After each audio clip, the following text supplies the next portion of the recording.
Better late than ever. Hello, everybody, and welcome to the West Bromwich YouTube channel. You already know who I am. Joined by the regulars. The bubbles are on the telly. We've got the TV, lads. We're ready for it. It's of course West Ham United versus Crystal Palace at the London Stadium. I haven't had time to do the graphics, but I will give you the team news for West Ham. Fabian Balbuena is injured, so Issa Diop comes in. Interesting. I'll obviously get your two thoughts on it in a minute. Crystal Palace, on the other hand, they brought Andros Townsend for Jeffrey Schlupp. And for Scotland, I believe they brought him in for Gary Cahill. So, lads, thoughts on both teams? They're pretty unchanged lineups for both fixtures. What do you think? Is this a game that West Ham can excel in? Obviously, just the one change for us. Diop coming in for Balbuena, which should be interesting. I mean, it's not that bad an option to have on the bench. And obviously, a like-for-like replacement as well. Better than Craig Dawson, to be honest. I thought you loved him. Well... Opinions are opinions. Mate, one more injury, and you get one more injury. Scoring bicycle kicks like Haller up top. But I mean, the only thing that could pose a problem for him is, I guess, the amount of game time that he's had. So getting up to speed, but it shouldn't be a problem. I'm happy with an unchanged rest of the starting 11. And yeah, should be an interesting game. Obviously we've got quite an attacking threat to try and stop in Zaha, Benteke and Eze, who will be interesting to see because we were obviously supposedly linked with him and could have snagged him, got Benrahma instead. But the other one that should be interesting is Patrick Van Aanholt, who I think can definitely be a threat that we don't see coming if we're not careful. But yeah, confident going into it. Quality team and hopefully 3 more points. Charles, thoughts on Haller tonight? Do you think he can turn around from last time out and get that goal and silence a few of the haters and cheer Dennis up wherever he is? Well, I think a couple of the haters include you and me, Corey. Well, I know. We were on his case last time. Yeah, I know. But yeah, I mean, look, like I said yesterday in the preview, he's putting himself about. He's actually doing quite well in terms of the effort he's putting in. He just wasn't on it. But yeah, no, hopefully, he might be able to have that sort of goal scoring threat with the likes of Benrahma trying to slot him in or something like that. And I mean, and obviously Diop coming in, he hasn't played since September, so there is a slight worry that he might not be fully there. But I mean, I'm hoping that he can just kind of storm on. But yeah, no, I mean, I'm still sticking with my 3-1 prediction yesterday, and if I'm being specific, I'm going Haller, Benrahma, and Souček to score. Jeez, fair enough. I mean, look, needless to say, this guy is going to be, for me, I think this is the game for him. We look at Palace. Obviously, I've done the preview in the week. They're very well organised. They try and cut off the space, but because they've got those 2 midfielders in there, it's a bit odd to watch. They're a bit functional. They'll try and get forward with the attack, but they won't sit too deep. And you look at someone like Benrahma, seeing him in that 10 role where he absolutely excels. I think he needs movement in front of him, if I'm honest. And I want to see Haller further up the pitch and trying to stretch Crystal Palace, because I think if you can put Haller in those positions, if you could put Jarrod Bowen in those positions, we can hurt Crystal Palace. And listen, I know we've already touched on it. Eze, Wilfried Zaha, Andros Townsend coming in tonight. Palace probably, in an attacking sense, don't get the credit they deserve. And if we're complacent, they can hurt us. Yeah, I mean, Deck's got a job to do. Deck's got a job to do today, like he always does. But it's hopefully 3 more points. I'll also go with 3 when I was trying to think about that, and I don't think we'll hold on to the clean sheet, to be fair, because their attacking prowess is there. But we can definitely score a couple and hopefully walk away with 3 points. Now, boys, I'm going to pause my stream. Charles, I assume you'd be ahead of Corey. Just let me know when you kick off, and I'll start it with you because I've just kicked off. Kicked off. Oh, perfect. Right, have you just kicked off now? Fair. We both just kicked off. Yeah. Oh, hang on, mine's loading now. Maybe I was behind. Oh no, how am I still behind? And I've got it on Amazon Prime. We're never going to win that. You need new laptop. It's on the telly. It's on the TV, honestly. Listen, everyone watching, drop a like on the stream. Make sure you do it. It's very, very important. We're very, very close to obviously that massive 5K margin, which has obviously been a great journey. We've met loads of nice people. We'll keep moving. 5K. Like the stream now if you're watching. Don't muck around. Get it done before the game comes on. And I'll let this sort of this tag along in because he's early free kick here for West Yeah, Ham. early free kick could be dangerous. Cresswater take. Diop making the run. Hello, boys. Hello. Oh, he's here. You're right, mate. Better late than never. Oh my God, Ben Rama doing some madness here. Ben Rama, go. How am I behind? I don't know how I'm behind. This is actually infuriating. Mate, you need to get on the Jeff Bizzle hype. That's what it is. Jeff Bizzle. Who's Jeff Bizzle? Yeah, Jeff Bizzle. He's been since I've been isolating. He's been sorting me out as old Jeff Bizzle. Oh, fair. Jeff I Bizzle. know who you're talking about now. Okay, Billions of pounds. Jeff Bezos. Yeah, and his billions. Net and a half in. Okay, so Nice positive start from West Good Ham. ball. Got a corner. go on, Benny. I know I'm behind. God, gorgeous. No, look at that. Oh man, How beautiful was that though? Honestly, He's he took on the whole Palace team by a the throat. player. He's an absolute player, isn't he? Evening, Simon. Evening, Simon. How are we doing? Drop a like, He's Simon. He's in the other room in his underwear. Too much detail. Yeah, probably too much. Right. Come on, boys, playing very nice football here. Hello with a successful pass nearly. in the first 2 minutes. Oh, God, I was a bit handsy there when he got Dan from that corner earlier. Oh, it's that counter from Palace, so dangerous. And Zaha's been left open. Nice, Diop. Getting into the Yeah, game it's good early. from Diop standing up to him. Yeah. Oh, hello, Ref. Fornell's free on the other side as well. Come on, Bowen. Nah, Paul. God. Right. You seen that foul, What's going on here? Angus? No, I must have missed On it. Suchek. He just kind of took him out. Nice positive start, though. How are we looking, lads? Dennis. Feeling right? What's the choice of ale? What's the choice of ale tonight? Well, I'm sticking with what the Germans got me. You've still got some left. Still From the got other plenty night. left, mate. Still got plenty. Surprised you didn't see it all off. No.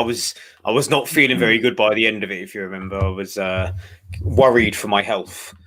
Oh God, yeah, you were feeling terrible that night, weren't you? Yeah. I was shivering by the end. I was shivering by the full-time whistle. Yeah, you're rough, man. No pray for Dennis vigils yet. Not yet. No, I had a false alarm. I think it was either my own mind playing tricks on me, or maybe I'd picked up some other form of illness just at the same time as my housemate got COVID. So, but no, You just get paranoid. no candle lit vigils. I don't even know what minute I'm on, mate. 'Cause my minute I'm five. behind. For me. I'm on 4 minutes. Yeah. I missed the build up, but I noticed that Balbuena's been dropped. Yeah, no, he's injured apparently. Injured. Because it was like my mate was on our WhatsApp group, goes, "Oh, I don't know why you dropped Diop. He's better." And I'm like, "Well, Balbuena's been in good form, and it'd be harsh to drop him." And he's like, "Oh, sharing links like out of favour Diop in link to Liverpool," and it's like he's not out of favour at all. It's just we've been defending well, so why, if it's not broke, don't fix it. Yeah. You know, you mugs. Well done, Bonner. What minute are you on, lads? By the way. 4 minute 35. 37, 4 minute 38. Oh, perfect. Yeah. Perfect, Dennis. We're actually linked here. We're all linked. Everyone in the Jeff comment Bizzle. section. Yeah, thank you, Jeff Bizzle. Everyone on the comments. We have like a 10-second lag, so we're probably the same minute as you lads, but 4:51. Right. You know what's we get going like to 10. be is we're now going to have to be. What we're going to have to do. Obviously, Angus gets a bit of a buy here as he's on another bloody continent. Bless him. But we need to get like the same internet so we can have no excuses. We should all just move in together Yeah. under one roof. A bit of space there for Townsend. Come on. Once we get to 5K, we can afford that. Yeah. We'll get a studio and everything. It's going to be unbelievable. Joe Rogan studio. West Ham defending deep here as well. Eze taking the mick out of Sushar there a little bit. To be fair, I he's think not going Bowen's got anywhere. Yeah, he's Bowen's not got going a- anywhere. Bowen's got a job Sufal's to just do standing up to him. defensively with Van Arnholt. Van Arnholt looks to be pushing up. Oh, Great. So, come on. Great effort from Ale there. Yeah. When Palace push up centrally and get into the box, Van Arnholt will actually drop central and play almost as a cam. Yeah. And Bowen seems to be losing his man quite a bit, so it'll be interesting. Yeah. It's interesting. They've got great movement, haven't they, Palace, though? They have in that final third when they get going. Look at Zaha picking up spots here. Like they obviously say it's a 4-4-2, but when you watch Palace, it really isn't when they're on the ball. The problem is with Palace. That is a good ball. Oh, they've got a lot of space here. Come on. Well done so far. Great stuff. Nice. Sit him down. Sit him down. We'd love to see it. Yeah. All right.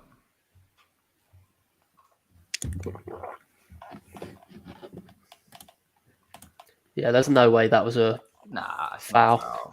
Oh, mate.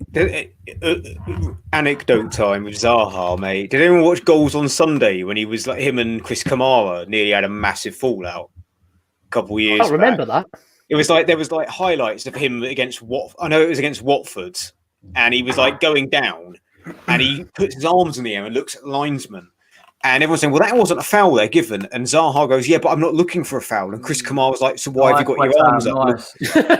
Why have you got your arms up looking at the linesman? And like, Zaha gives him like some politician's answer.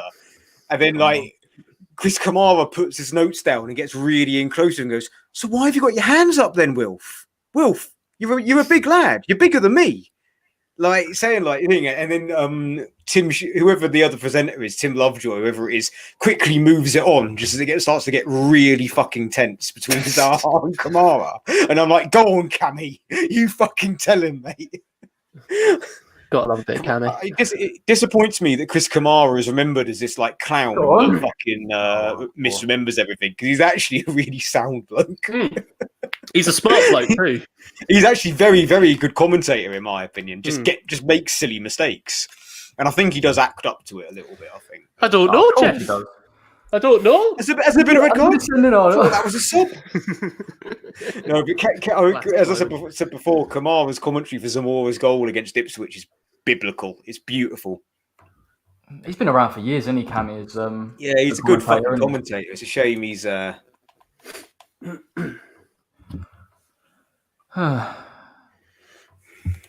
Positive start to the game.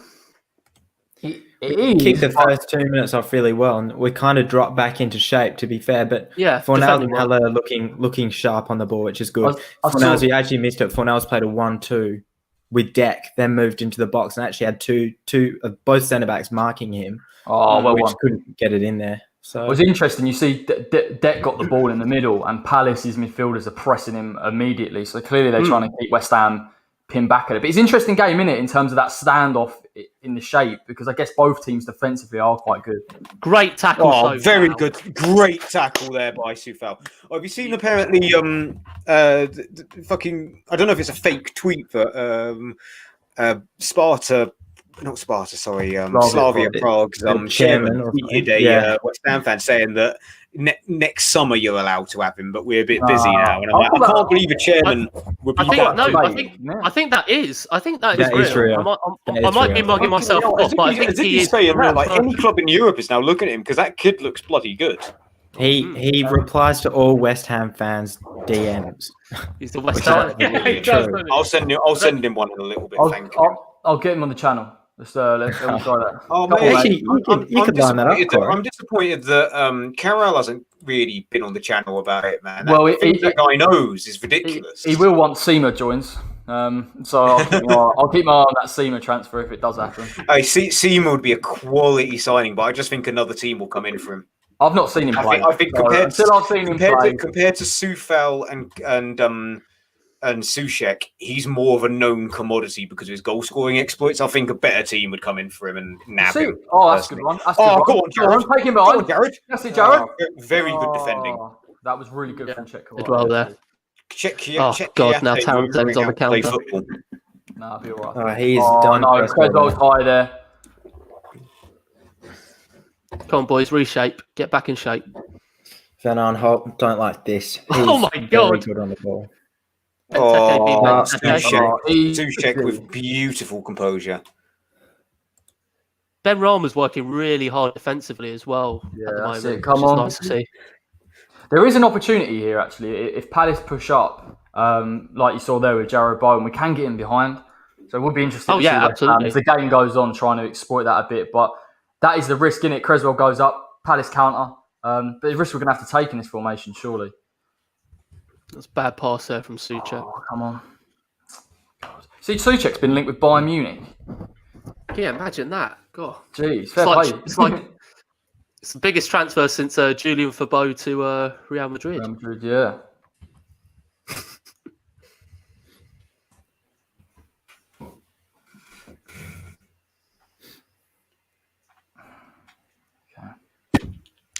Allé's putting a bit of a shift in, isn't he? Love to see it. Yeah, that was very good from him. The Palace throw. Interesting. Look at the possession, 64% Palace.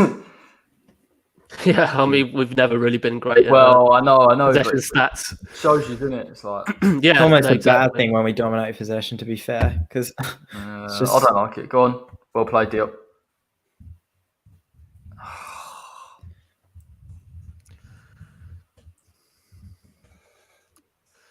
What's good is that we're getting back into defensive shape really quickly, so it prevents yeah, them you from look at that. countering too quickly. There's like 9 back. Mm. Well, 9 also, behind the ball. Palace aren't probably the best team at counter attacks either, so that does help us out a little bit. Oh, God's sake! Jeez. I hate crossing. They make me feel ill. Yeah, that was well won, Allé. Allé, well done, fella. Jeez, that's a danger, isn't it? He's very good on the ball, Eze. Okay.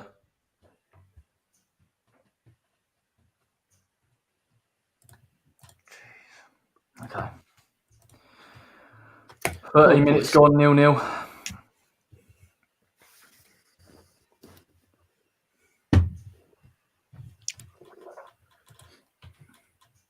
Good pressure, Ben Rama.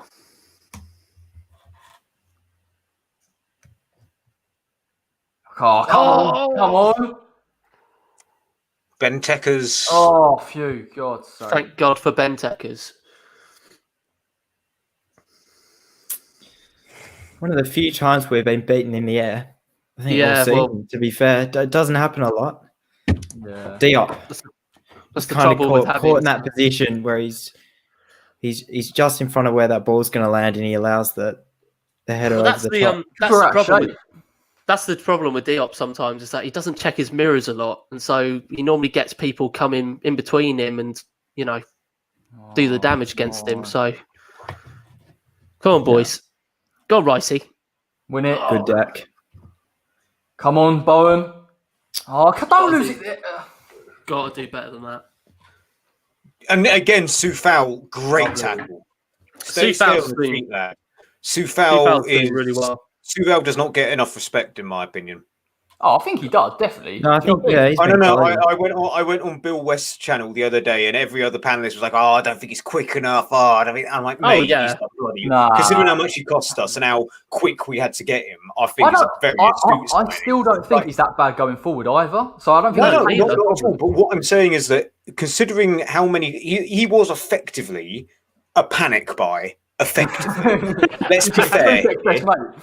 No, Dennis, it was a calculated risk. It was a calculated signing from Golden Sullivan. Charles, what it's like is equivalent of like, oh yeah, we need a ring for us. Like, oh yeah, my mate plays football. It's that sort of thing. Right? Oh, go on now. Of course. No, there's his wasted chance of the game, so he should be fine. Any given Sunday, the game's going to come alive now, and we're going to win. Carl, you wish Allé was on the end of that, don't you? I mean, the fact there you go. Talking about Soufal attacking, beautiful ball into the box, hard to fight, and that was his assist for Ogbona's goal last game against. That's not actually a bad attempt, to be honest.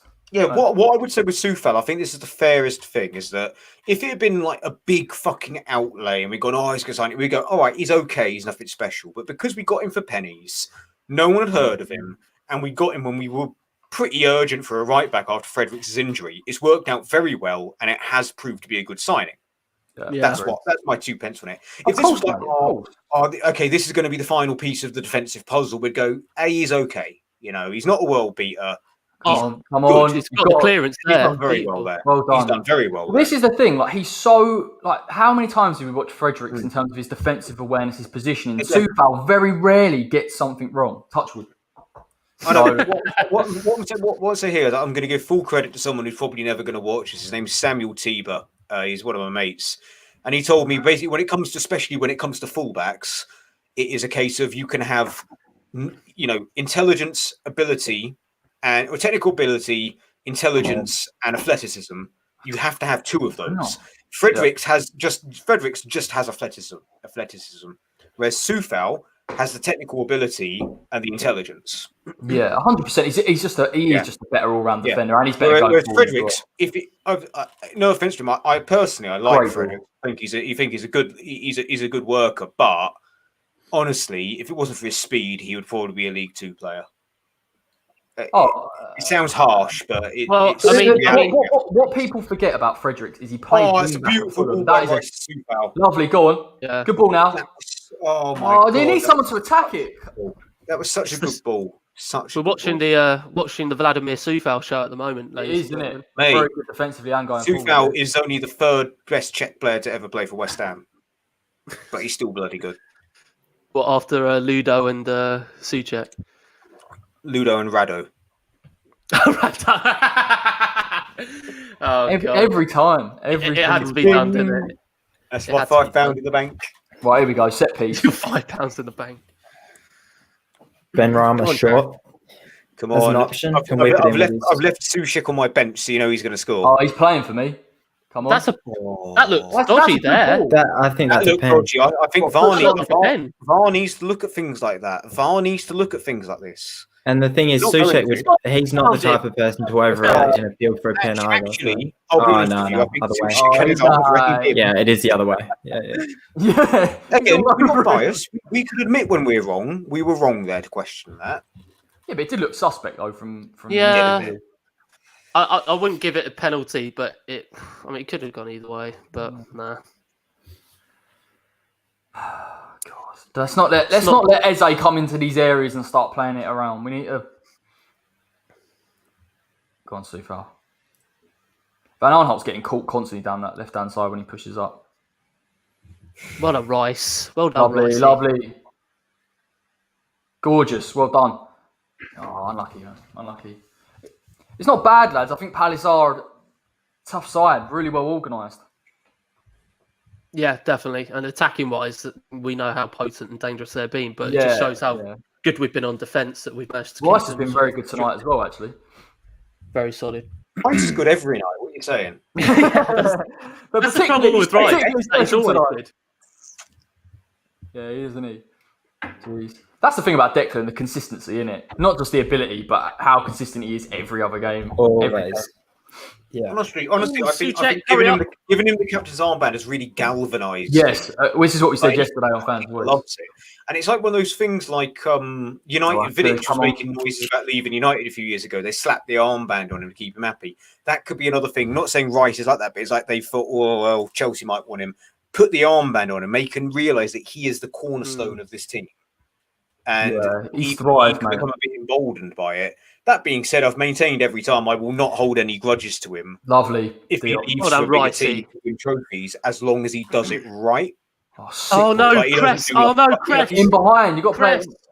Cress was pulled up. Oh no! Why? This was going to happen. God's sake! It's Johnson on the bench. Fuck. I think it's his ankle though. I think he landed awkwardly on it. Which isn't as bad as doing his hammer. That is so. Corey, I've not seen the bench. Well. Please tell me Johnson's on the bench. I haven't seen the bench. I can't even remember. I don't think he is. I think he's Dawson going to come on? Are we going to see Dawson? No, it'll be Frederick. It'll be Frederick left back. They're not going to sub. I don't. That doesn't look like a. No, fucking. He can't. No, No. Johnson's not. Fuck me. In fact, in saying that, the same thing happened to Adama Traore against Chelsea, and he literally got subbed on, spent 5 minutes in the same position on the pitch, just trying to fix his ankle, and then got taken off. Yeah, I mean, he has gone over. He has gone over on it. It's just a question of whether it's a ligament or not. But I don't think it's that bad. You know what this is? This is Cresswell's actually fine, mate. He went down so we can have a tactical water break to talk to Moisey, so they can talk to the Moisey sire. Absolutely. But what I don't understand is why have we got a right back on the bit? Oh, whatever. I think he's going to play Fredericks at left back, if I'm honest. I don't think he's going to make a change. I think Cress is fine. You sure? Come on, Cress. No, I'm not sure. Mate. I think he's going to carry on, to be fair. I think he's going to carry on. I'm a bit worried if he carries on and he makes it worse. But yeah. I mean, we don't have much choice. He'll know whether it's a slight strain or whether he's done a ligament. No, didn't help him slip it over every single time at Leeds, wouldn't he? Probably weakened it a bit. I think he just rolled over it. Probably just a twist on the ankle or something. Come on, that's the last thing we need. Can I just say, at the start of the season, who would have made a bet that we would be begging for Cresswell to stay on the pitch? To be fair, I would if it was a case of, an out of form Masuaku. Oh, there we are. Fredericks is getting ready. Yeah. Oh, come on, Ryan. I hope he uses his fucking brain today. That League Two merchant that you were talking about. Yeah, sorry. Yeah. I think you could all agree that without his pace, he probably would be a League One, League Two team player. I'll be honest. The only thing I was saying earlier was obviously he didn't make the grade at Spurs and he played like wing back. Great touch by Haller. Oh, that's a shame. Oh God, okay. Come on, boys. The thing with Seb is he's always involved. He always seems to be getting involved. So it's his Get back! Oh fucking hell! We are in trouble here. No. Stand him up. Brilliant by Soucek. Oh, lovely. Jeez, we're going to have to rely on those defensive midfielders here. God. Mark Spellers said that we should bring Dawson in at left back, and I agree. Dawson in at left back. Do you actually? No, God no. Well, hold on, is Fredericks actually coming on in the first place? 100%. He's stripped off and ready to come on, mate. Yeah, I know, but I think it was just precautionary. I think he's staying on the bench for now. Yeah.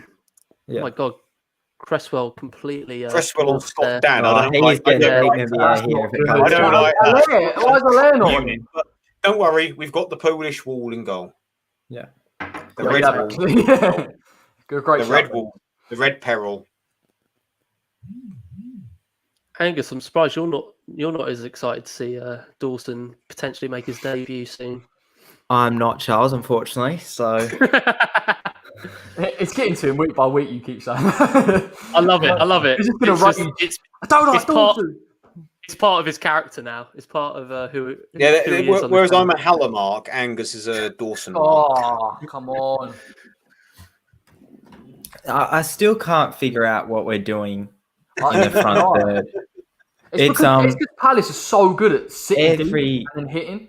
Because look at where Ben Rama and Fornells are now. Oh, never mind. Ben Rama's pushed up a bit now, but it's one or the other dropping back, and it's a different person every time. And it's just confusing. Well done, Sufal. Again, he's just all over it. It's all over it. Gorgeous. No foul there on Bowen. Bowen. His name is fucking Bowen. I said it. Like T-Rex lead singer Mark Bowen. The author Rachel Bowen. I said it. Come on, Bowen. If Angus was getting the pronunciation, go on, Benny. Get away with it. Oh, yeah, go on, Benny McCarthy. That's a foul. Don't know why I said Benny McCarthy then. I think I was getting confused with Palace and Stand players. Seb's positioning there is just so tragic. It's unbelievable. He's dropping short to receive the pass when he should literally be making a charge towards the box. There's literally nothing. As soon as he gets that ball again, it's just... I don't know, man. It's maybe a bit harsh on him. I don't know. Like, we're sitting quite deep, and he hasn't got that pace. He's literally running straight towards Ben Rama. No, we've got a corner. Yeah, the space wasn't there. Hoops up, and we're going to take a minute to give a shout out to one of our sponsors, Rebecca Ruiff. Thank you, Rebecca Ruiff, for watching. Thank you for your sponsorship and endorsement of the channel. You're welcome. But what on earth are you talking about? I don't know. I had to give a shout out to someone for watching, so I decided to. I thought someone's watching and they wanted a shout out. Yeah, I thought it was sponsored by Manscaped. I thought Manscaped was our sponsor. Manscaped is normally our sponsor, but today it's Rebecca Ruiff. I'm now getting told off for not pronouncing her last name right. I bet. Well, that was a good advert. God, they're so difficult to break down, Palace. It's just frustrating. Oh, Ben Rama. It's a good ball, actually, from Prezor, if you can try and... Oh. That heel-to-heel's gone absolutely nowhere. Yeah, that was a bit... lovely play from Ben Rama. Oh, God. It's going to end up on Showboat.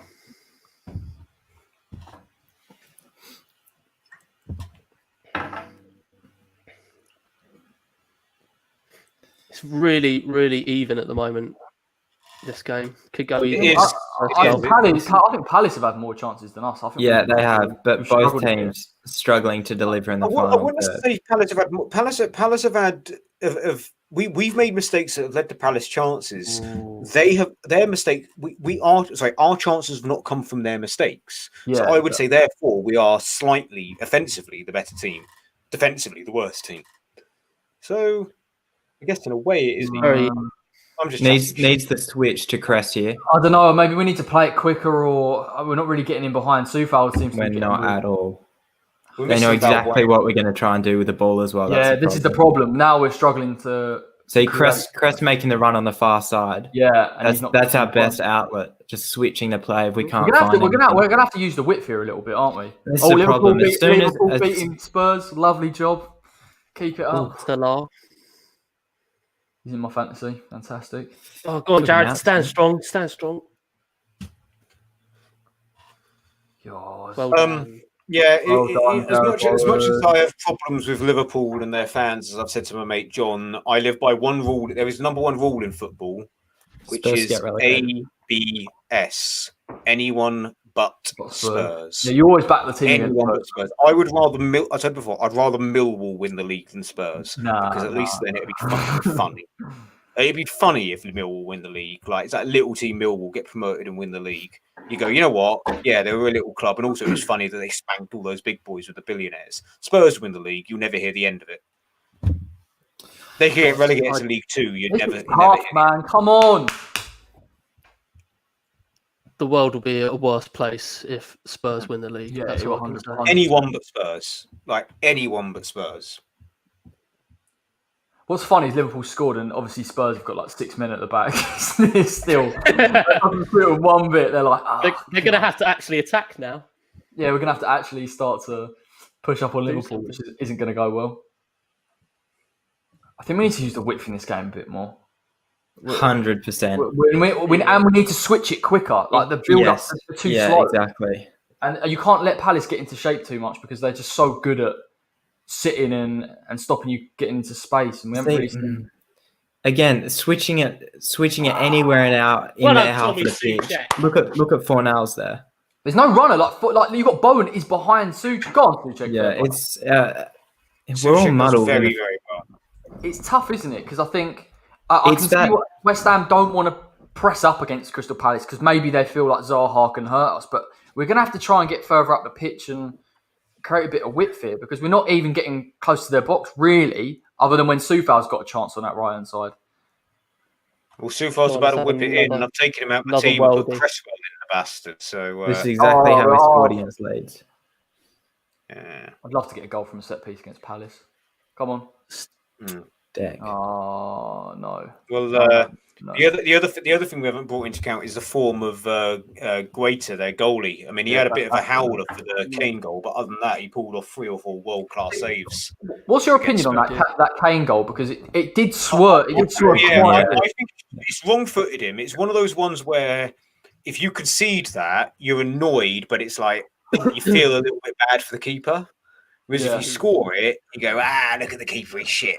Like, you know, I would say he's had a bit of a mare, but he's also made up for it by making several world-class saves in that game. He's massively underrated for me. I think he come in on he's a a phenomenal goalie, and he's also a goalie we probably should have gone for because they signed him when we had Joe Hart. Like, well, he was on a free, wasn't he, from Valencia? Yeah, so, free transfer. David Sullivan would have loved it.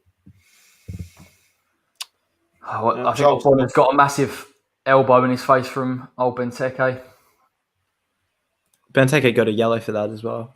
You mentioned it before the Leeds game, Corey, the question of how we're going to get the ball into the final third and who's going to be our runner in midfield.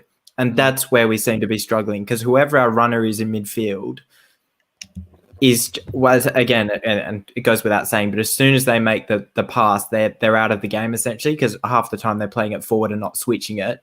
Mm-hmm. And it's just leaving us outnumbered forward. And what I find really confusing at the moment is how it's half the time it's both Fornals and Bowen. Fornals and Bowen, and sometimes Ben Rama tracking back into our own half. And then we've literally got no options up top. Well, this is the problem, mate. Like, with that 4-2-3-1, you want Rice and Souček almost sitting a little bit as that pivot, and then you want the likes of Bowen, and that is a sick part. It is, but again, great. No options in the box. Yeah. What I was saying was when you've got the two defensive midfielders, they're sitting a little bit deeper, and you ask someone like Allaire, and Allaire shouldn't be as deep as he is. Like, do you know what I mean? We need to start pushing up a little bit and trying to hurt Palace. We're just sitting up. Yeah. It seems that we're just trying to get those balls into the box. That seems to be our biggest threat. But again, Seb is nowhere to be found. And when Deck played that pass just then to Soufal, you might not have seen it, but Fornals was actually behind him. Which is just, it's just... Moyes needs to tell those attacking players to get further up the pitch. And like you've seen Jared Bowen here, you know, at times he's been in his own half. I know we've got to deal with that threat from Palace, but we're not going to hurt them if we're too deep. I don't think they can hurt us as much as we think they can. But that's just my opinion on it. I don't think Palace have looked unbelievable, but obviously they've still got that threat. Yeah, we haven't been great. We haven't been great on the attack in the last sort of 10 minutes or so. Well, I hate playing Crystal Palace. I really hate playing them because you know what you're going to get every single. They're a bogey team. Wait till we play Sam Allardyce with West Brom now. That's going to be a fun one. It'll be the same argument then. Poor old Bilic. I feel well sorry for Bilic. See, can I just say, look where Seb's come to receive that pass from the throw-in. But that's all right. Slav's used to owners fucking him over. So, yeah, exactly. He got them promoted. He didn't get enough backing, almost in the same ilk as Norwich. And then he gets a draw against Manchester City away from home, albeit Man City have fallen off a bit. And then they sack him the next day. Son has equalised for Spurs. Here we go. That is fantasy points for me as well. Get in there, boys. I mean, sorry, no, go on Liverpool, please win. Anyone but Spurs. Fair play, Tottenham. Help me with my fantasy points as well, to be fair. I could do with Souček bombing on and scoring a worldie, but I can't see it in this game because he's playing literally on the edge of his own box. So I need Ben Rama to score for me. Shit, we're not getting Ben Rama in. Fucking hell! 1-0. You're joking? Benteke 1-0. Oh my god! You could see the run coming from a mile away. Oh, shock horror! It's Diop. It's fucking Diop. Oh, of course it is. Fucking it's not great. Oh, just absolutely their biggest threat in the box.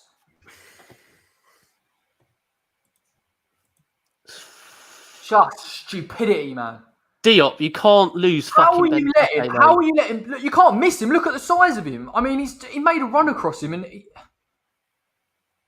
he's got his eyes on him, and then he's not seen him. He struggles, doesn't he? But Diop, when he's got a player that's coming from behind him, he can't. This is literally. Well, this is what I said, Corey. I said he doesn't check his mirrors, and he don't know what's around him, and then he just looks like an absolute knob. Was such poor defending. Oh my god, that's not right. And this is the problem as well. Cresswell is at fault there as well, to be fair, because he's been sucked centrally to try and get the ball, while Fornals is meant to be the one tracking back and was meant to be doing Cresswell's job there. Yeah. So he's been sucked in, and whoever got the assist there has had so much time to whip that ball into the box. Yeah, I actually in this instance I don't really blame Cresswell. The fact that Diop has allowed him to run across him like that, God, it's just so like I thought we'd got this out of our system. Do you know what I mean? Yeah, we're West Ham. What do you Yeah, expect? no, yeah, true. That's honestly pissed me off so much I because thought- Balbuena. Yeah, don't you're even right. get me started. Balbuena would have had a bit more awareness about him to deal with that, in my opinion. Again, there's that article my mate shared that Diop's out of favour, and I defended him today. He goes, no, he's all right. He just, Balbuena's been playing that well, and he does that. Great. Sound.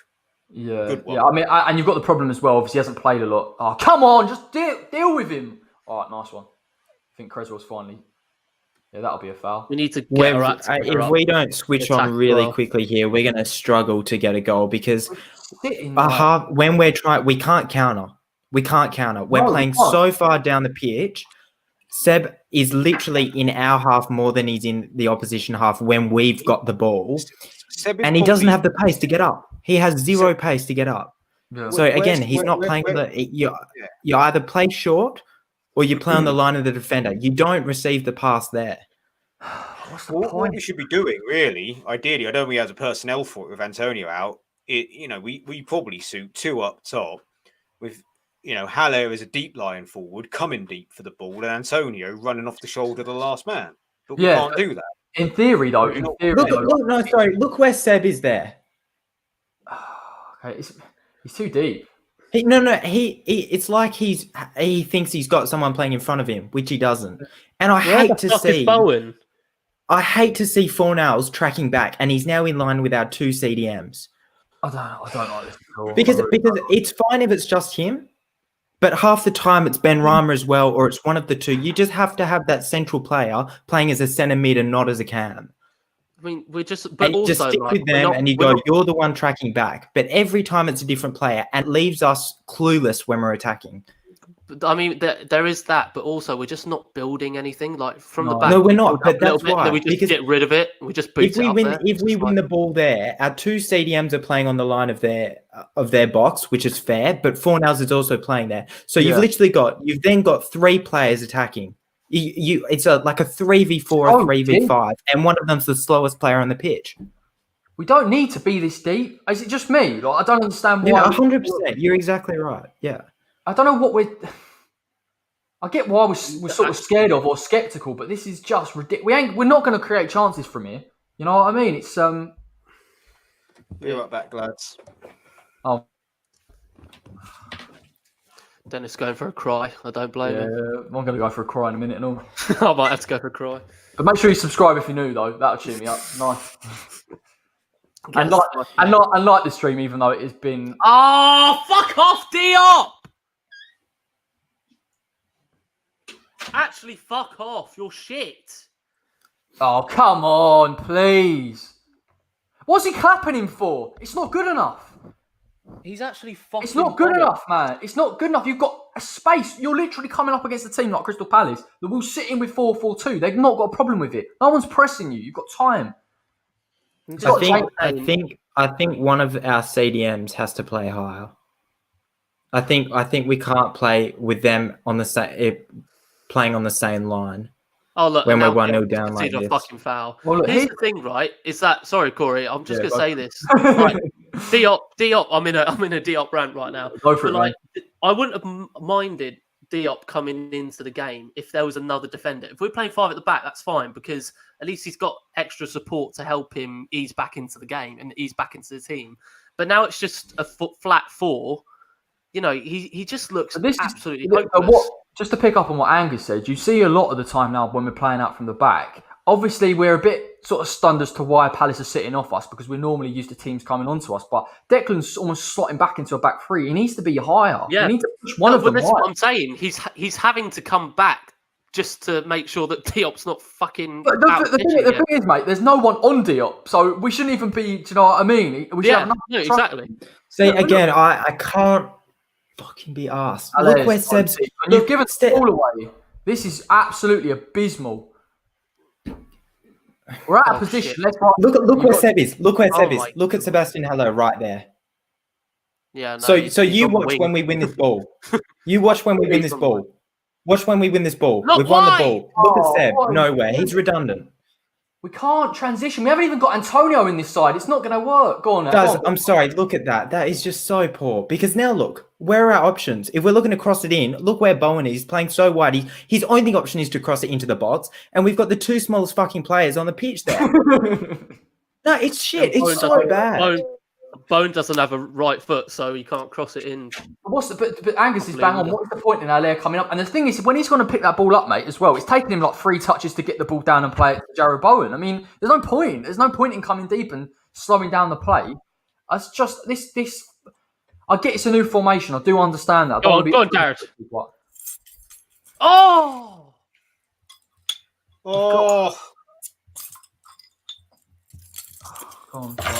Again with another big save. He's a jeez! I'm telling you, Dennis, right now, you're very lucky you missed the last 2 minutes because it was so infuriating. It's pull your hair out at the moment. It's unbelievable. Screaming and shouting at that point. We've got 5 CDMs. But this is what I mean. I was talking about it in the preview. Oh wait, I'm gonna wait for this corner first. I'm behind.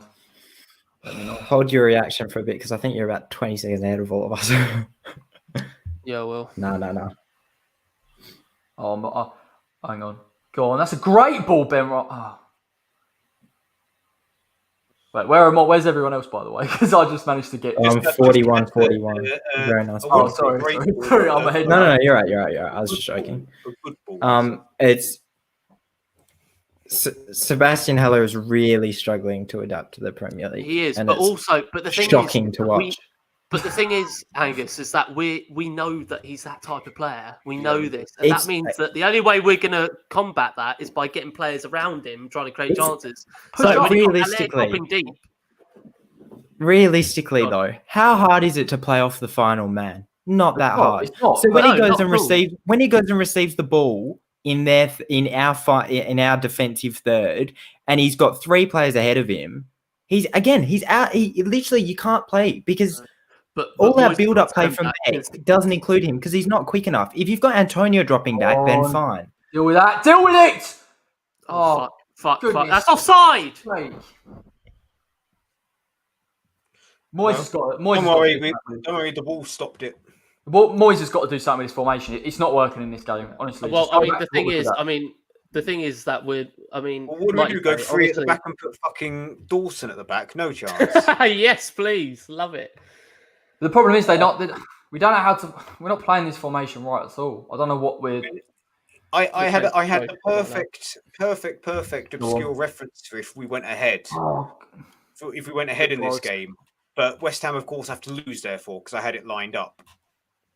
Deal with that again. Sebastian Haller, exactly like the Leeds game, finally playing on the line of the defender on the left-hand side. But look, I mean, Benrahma looking to whip the ball into the box. You need no one there. You need all the attackers they're just being so fucking impotent right now. They're not doing anything. Look, funny. This isn't based on, in my opinion, one individual or whatever. And I'm not just saying neither. Because if Antonio was playing up top, I think he would be fucking struggling right now. Yeah, no. I agree. To be honest, he'll be being dragged out of position. The attackers have got to do more. He likes to run it. Well, no, Moyes needs to have a word. It's a collective problem. I think there's been we had a winning team that, although it wasn't, I do think we were a little bit flattered by the winning streak, but the ultimate fact it was winning. We've chipped away at it a little bit. We changed formation. We've changed up way at the back. I think it's just there's a bit of Diop's getting a bit fucking happy feet. People are trying to do too much, and certain players are used to playing different systems. No, you know what it's down to? We just don't have players in the final. God almighty. Agree. We need to get forward, man. Like, this is... I know, let's just take the risk. I just don't understand. We're not going to create anything. We're looking a bit more lively in the final third, but there's no clear-cut... Again, we're with the exception of Benrahma, we are really... Okay, to a lesser extent... There you go. Finally, we've kept our shape. Let's see what happens here. Fucking hell! Ah! Oh, it's just so fucking shit right now. Just all over the shop. Yeah, really not good. 2 minutes, thank God, until this. Let's just get to half time and hope we can sort ourselves out here, because this reminds me a little bit of the old West Ham. It's like, just get it forward. Benrahma's coming into almost like a centre midfield role. I mean that's the thing, is that none of the attackers are doing anything. That's Fornals, Bowen, Go on, Benrahma. Go on, Benny. Please do something now. They're playing a lot higher now, which is a lot better, thankfully. Get it in. That's a great ball. Oh, this attack he is. Mate, you're about 20 seconds very ahead. good, there very good defending by Kiate. Much better. That is really good. Come on, Soufal. Don't sell yourself. Good tackle. Soufal's been, for me, he's been superb in this half. I know we've had a bit of a shocker overall, but God. Yeah, Soufal's the only one who can have any bit of credit. I just can't get over Diop losing his man from that. I just can't get over it. Like, I know we've been bad, and I don't want to pin it, but like, if he hadn't have done that, he's been fucking shocking. I can take not scoring. I can't take doing that. That's just stupid. It was just stupid. He's mate. been so bad, and and the thing is, we know that he can be decent. We know that he can be good, but it's just such a basic mistake to make. Yeah, agree. Oh, come on, no one. Imagine if Benteke puts that in. Do you know what's really irritating? Is that like it's Diop's positioning generally? It's just like, oh my God, he was literally at right. He was at right back then. Got sucked in. Got sucked right in. Yeah, I'm looking forward to seeing the back of this half, boys. Yeah, so am I. I'm looking forward to see the back of Diop. You talk about me being a Dawson fanboy, which I'm not. I couldn't give a shit if he comes on at halftime. Could not give one shit. Because positionally, Diop's been so frustrating. And experience-wise, Dawson's got 100 up on him. I'll be back. See you, Angus. Storm out. Corey, I think you're meant to do your first half review now. Oh yeah, like I'm just really a bit shocked, aren't you? James Gunn saying we're silent about a Bowen disaster class. Listen, none of them have been great. None of them have been great. Diop has been completely. No one's had a good game except for Fallon to a lesser extent. Yeah, it's been abject. Moyes needs to get in at half time and he needs to push them further up the pitch, and we need to stop stepping off Crystal Palace because I don't know what it is, whether. Maybe we fear that Diop is the guy that if we get hit on the counter, that obviously he's going to get hurt by either Zaha or Benteke, which in fairness he's shown even at the end of that half that he was getting done over positionally, and it isn't giving our back four any confidence. When we have Balbuena and we have Ogbonna in there, we're more confident, we push up, we press. We know how much better we were getting at pressing up as a backline. In this game, we've dropped off. We're losing Declan Rice from the midfield. We can't transition quick enough. Benrahma's picking it up at centre midfielder. It's just... The position of most of the players. I know, Angus has spoken about Allaire dropping deep, but again, the team's dropping too deep. So Allaire is just simply doing what he thinks and what the team shape is. We need to push against Palace, and we need to start creating chances. We need to use the width. We've seen that they concede it. I'm worried though because I haven't seen us create one clear-cut chance. I know we've created from deliveries, but I'm talking open play, getting in front of that Palace, defence, trying to play it in behind. We haven't done any of that at all in this game. Well, like you say, Corey, like the transition as well has got to be so much quicker than it is now because we're just slowing up. We're not doing anything. Souček was the only one that I saw in that half who took anyone on and try and do something with it. We've got to be more potent, especially with those three attackers. They've got to be creating more chances.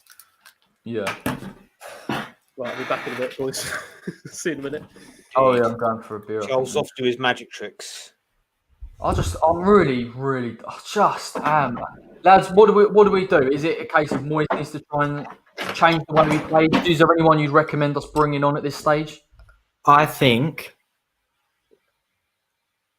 instead of playing two holding midfielders, we play Deck higher up the pitch, and just I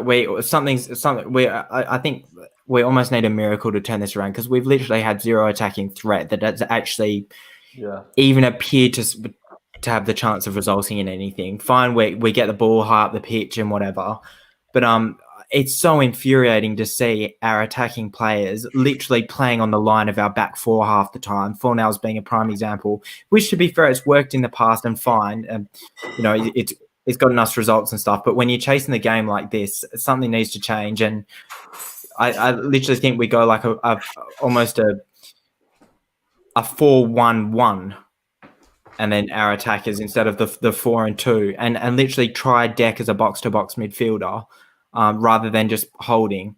And if we get outnumbered in our defensive third, then that's what happens. But at the end of the day, we've got to find 2 goals from somewhere, or a goal at least. And it's not. I don't think it's the players necessarily. I think it's the way they're actually going about moving the ball around the pitch.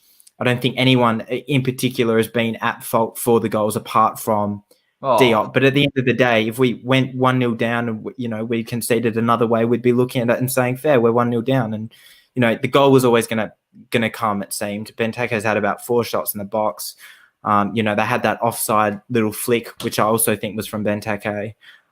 They deserve to be ahead. They've been defensively solid. They've had a bit about them in attack. We've dealt with them for the most part. But 1-0 at the break, you look at it, and we haven't been hard done by or anything. It's not like the Leeds game when you look at a penalty retake, and we were the better team that first half against Leeds. We have not been the better team this half. Not at all. And I think this is the problem with Palace. Like, their ability to get forward at times and to get back in that defensive shape is frustrating us, and we've run out of ideas. And listen, a couple of times this season, against teams that sit deeper, we struggle in terms of that creativity and when we don't have that open space to run into. But we ain't going to create anything from deep. If we're on the halfway line, I don't believe Palace can hurt us as much. And like you said, Angus, we're going to have to take a risk here. We really are. Or we're going to have to push up our attacking midfielders. It's we're not going to do anything. The other option is, substitutes-wise, you could always give Fredericks a go as a right mid, because his balls into the box are class, and if we're willing to play Ben Rama as a number 9 and play him high up the pitch, then exactly, passes aren't accurate at all. Fredericks has a great pass on him and a great ball into the box. He's only played 3 games for us this season, and a couple of games ago he was the leading chance creator for us, having played half the games that everyone else has played. And then you have someone like a Ben Rama holding off and seeing if he can get the rebound and just try and whip balls into the box, because at the moment it's a better option than what we've been going with, which is nothing. The thing is, they're attacking wise, there doesn't seem to be a plan. It just seems to be a play it till whoever's free, and so what? This is what happens when you build your attacking. And I'm not criticising it either, because to be honest, I think we've been one of the best at doing it. But that transition and from defence to attack, West Ham, that is our game plan from open play. And when you come up against a team like Palace that are so well organised and well drilled and cut the space off, it's so difficult for West Ham to find any ideas. But listen, we're going to have to take a risk, get further up the pitch, try and get Ben Rama in between those lines between Palace's defence and midfield, and we're going to have to get Allaire on the end of things. Like I said in the preview, he cannot be too deep in this game. We're not going to hit Palace on the transition. It isn't going to happen. So we need to start moving him, start stretching them a bit. The Fredericks comment made, okay, let's agree, technically he's not the best, but pace to try and stretch him. We're going to have to try and draw Palace out of position here. It's not easy, but it's the only way I can see West Ham getting a result from this game. Yeah, I don't know. I'm a bit lost. The Fredericks thing was actually purely for the pace.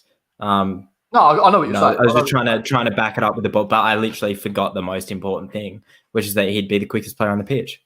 So, but yeah, the other thing is our defensive line. We've been dropping so deep, and we've been playing it out so deep as well. Yeah. Our kind of back 4 stays where it is to obviously stop the counter, mainly from Zaha.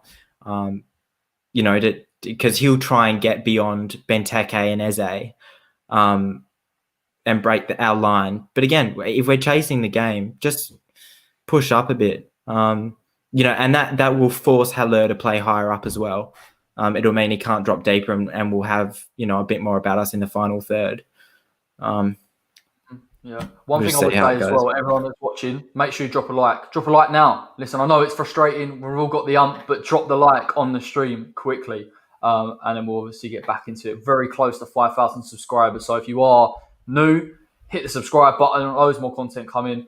Fingers crossed we change it up in this second half. We get a result, and I don't have to moan, because I am quite ungrateful. West Ham, they have done really well this season so far, but certainly from the performance that I've seen in that first half, really frustrating. Oh well, Moyes masterclass. Well, let's see what you can do. Let's see what you can do. Sorry, let me clear that up. I mean at half time into the second half. I wasn't having a go at him for the first half, albeit it was pretty lackluster. Yeah. Ben Rama poor. I love how Amazon doesn't really know its audience that well, or if it's an English game, because it's saying in cinemas now, and cinemas are fucking closed in virtually everywhere in the UK. Well done, Jeff Bizzle. Jeff Bissell. I'm going to start calling him that now. Charles, you've just missed everyone's ranting for the past 5 I didn't rant. I was catching up on text messages, to be fair. I've been ranting to my dad. Mainly from fans. Yeah. I think Lanzini on for Fornals as well, because at the end of the day, we can't have... Fornals has literally been Moyes' guinea pig this whole season because of his work rate and how far back he drops. But again, I don't think we can afford that in this second half, and Lanzini just as a free roam in the final third would be dangerous. But then again, having two flair players like Lanzini and Benrahma playing next to each other could leave us open. But again, it's one of those things you have to do chasing the game. Go on, mate. I'm just rambling. I mean, we need to be quicker when we're going on the counter attack. We can't just hold the ball up and pass it around and then lose the ball. That's the thing, though. It almost seems half the time like we have no option beyond that next pass. Fornals is dropping deep. Benrahma's dropping deep sometimes. Yeah, exactly. Bowen's usually the one on the ball looking to make the pass, and Haller is also dropping incredibly deep. The one thing I would say is to caveat the Benrahma coming deep and Bowen coming deep is because as a team we're just too deep. Like when we're playing out from the back on the edge of our box, it's just not what we're used to seeing from West Ham at all. We're used to really trying to play it into our lair, trying to get us further up the pitch as quickly as possible, and then go from there. And I just think I can't really blame players, obviously, other than Diop's defensive error. But Moyes, for me, has to go in there at half time, change the tactic, put pressure on Palace, and like we've all said, take risks, because otherwise I haven't seen, for a long time West Ham being unable to create from open play. I really haven't, and we just really are struggling. Yeah, it's been piss poor, but hey, second half, new half. West Ham way, boys. It's the West Ham way. It's the West Ham way. I've still got my obscure reference up my sleeve if we go ahead or win tonight. Of course you do. Of course you do, mate. It's not. Well, it is relatively obscure. It's a song lyric, but I've got some great news. I've got some great news as well. It's in the pipeline. Yeah. It's Dennis's Christmas quiz next week. No, it's Dennis's Christmas quiz. Mate, you have not lived.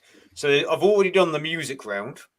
Oh, see, look. Oh, wait, let me describe it before you give a bit of narrative. Can I describe it? Because I'll probably describe it more accurate. In fact, no. Let's hear your description, and I'll correct you. Yeah, Corey, you're going to do a shit description, mate. What I love is how I'm really shit at explaining things. So Corey's probably not going to have. No, look, I'm just telling people what's going to happen, and you can give all the details. So basically, next week for the fans' voice, possibly have a fans' voice on Saturday before the Chelsea game and cover this one, particularly if we don't get back into it. But next week, we're going to do a Christmas quiz hosted by none other than Dennis Watling himself. So Dennis, take the floor, mate. Explain what it's going to be about and what you've got in store for everyone. That's right. Well, I would actually rather hear what you think the music quiz is going to be, because I want to know if I explained it well enough. So how about you say that, and then I'll correct you if I need to. Because I don't think I need to. I just want to make sure you understand. Dennis, the second half's about to start, mate. Right. No, it is. Pull up it right. So Christmas quiz. There's going to be a music round. There's going to be a music round, which is going to be a mix of, either like it'll be things like which one of the following songs is not played before a game, and like which West Ham player has a song to the tune of this song, and I'll play the song, and you got to tell me, the chant. Well, hang on. Just to caveat that, because of copyright, can we actually even do that? You're going to have to just do a little. You're going to have to do a little jingle. Comment out. I think you're going to have to sing it. Just go. You have to sing it. Definitely tune in then if Dennis is going to be singing for you. I'm 100%. Mate, there was one quiz I did for the Labour Party where I couldn't think of a round quick enough, because it was like the person that was doing the quiz pulled out, so I had to do like a quiz in a day, one of which was like, which of these songs am I singing? Like, what's the actual song? And I would just sing the Jean-Claude Van Damme version of it, where you just sing Jean-Claude Van Damme over the top. It was very sad, but tragic. Well, listen, nonetheless, man, I'm excited for next week. Yeah. It's going to be. Mate, this quiz is going to be nothing but tragic. It's going to be majestic. Normally in my quizzes there is a Natalie Portman question, which I will try and shoehorn into this quiz. Wait, what's the themes? What are the themes of the? Natalie themes. Portman. I haven't come up with She sport West Ham. So if it's like a general knowledge quiz, like questions that it's about West Ham, but the answer's something not West Ham. Like, for example, which country is Robert Snodgrass from? The answer is Scotland. Like it's not going to be that easy, but that's the example I'm giving. Or it's a question where it is directly West Ham. So all will be explained when I write the quiz. At the minute, I've just done the music round. Yeah, give him some time. Yeah, well, that'll be kind of introducing all 5,000 subscribers to the West Ham way, and that'll be, in a Christmassy format. Obviously, you're going to get the Christmas jumper on. We're going to put the thumbnail together. Are you going to get X and Dave on the? I think we might scare them off with the Christmas quiz, if I'm honest. But they're more than welcome. We scared them off a long time ago. At work today, I'm wearing a Christmas jumper today. Is it a West Ham one? I have a machine gun. God's sake. Hi. Corey, have you seen Die Hard? I actually haven't. It's one of the worst. I haven't probably never seen it. What? Right. I'll watch it. Let's move on. I'll be too busy doing the previews, man. No. Corey, you stop watching this game now. You stop watching this game. Don't worry about this game. Let us take over the stream, and you go watch fucking Die Hard. Can I stop? Can I stop? Quiz on you about Die Hard. You're a 25-year-old man, and you have not seen Die Hard. No, can I ask a question? How good is Die Hard in the Christmas list? Where is it? The best Christmas film is in my top 10 films. Okay, I've got a question. Have you seen Reservoir Dogs? Oh, Lanzini, boys, just in case you're still on the topic of West Ham. Yeah, hang on. No, fuck West Ham. Die Hard's more important. We'll do it after the game. Lanzini's on. You know what? After the stream, I'm just going to start streaming Die Hard, and just the channel should be done for copyright for streaming. Before we get 5K. West Ham aren't playing on the weekend. I promise I'll watch it before the quiz.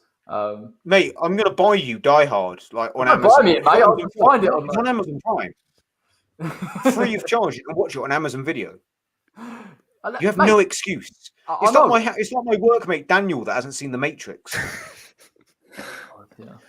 This is embarrassing, Corey. I just feel bad for the chat tonight. I feel bad for the chat who've tuned in for a West Ham stream and can we just get back to the All right, Lanzini on for 4 now. Thoughts, lads? The right good call. Yeah, it's good call. Okay, cool. Sorry, Angus, you said that, so you know. Yeah, you did actually say that. I think most people did, to be fair. A couple of people said that in the comments. Yeah. Supersonic Mark, get back to the football, of course, mate. We Mark, you have to agree that it's an absolute fucking travesty that he's not seen Die Hard. And based on his reactions, I don't think he's seen Reservoir Dogs either. I've seen Reservoir Dogs. You've seen Reservoir Dogs? Wait, can I just watch the football for 5 seconds? Look, people in the chat are now starting to leave now, boys. Yeah, come on, look, we're trying to get to 5K, not scare them off. So it's very interesting. It's actually because Lanzini can obviously play on the left, which is where Fornals was playing, but they've switched him around. He's gone centre, hasn't he? Yeah, he's gone central. Benrahma on the left. And Benrahma's left, which is fair because he's got more space to work with now. He's more mobile than Lanzini. Palace are a little bit weaker down the right defensively than they are in the middle. Oh, can't get beat there. Can't get beat there. You fucking idiot. Can't get beat there. Oh, fucking hell. Give Dawson a run out. Honestly, I actually don't mind giving Dawson a run out now. He tried to grab the ball. That was funny. Oh, unbelievable. You watch this replay. He tries to snatch the ball.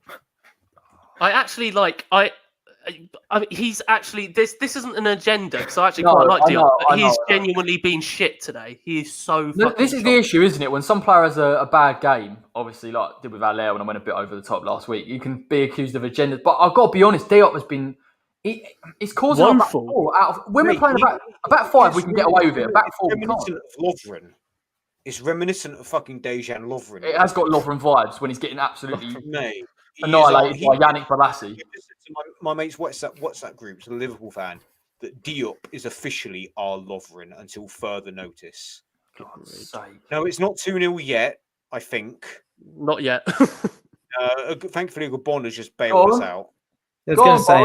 Go on, Jared. Go on, Jared. Come on, son. Look at the pace.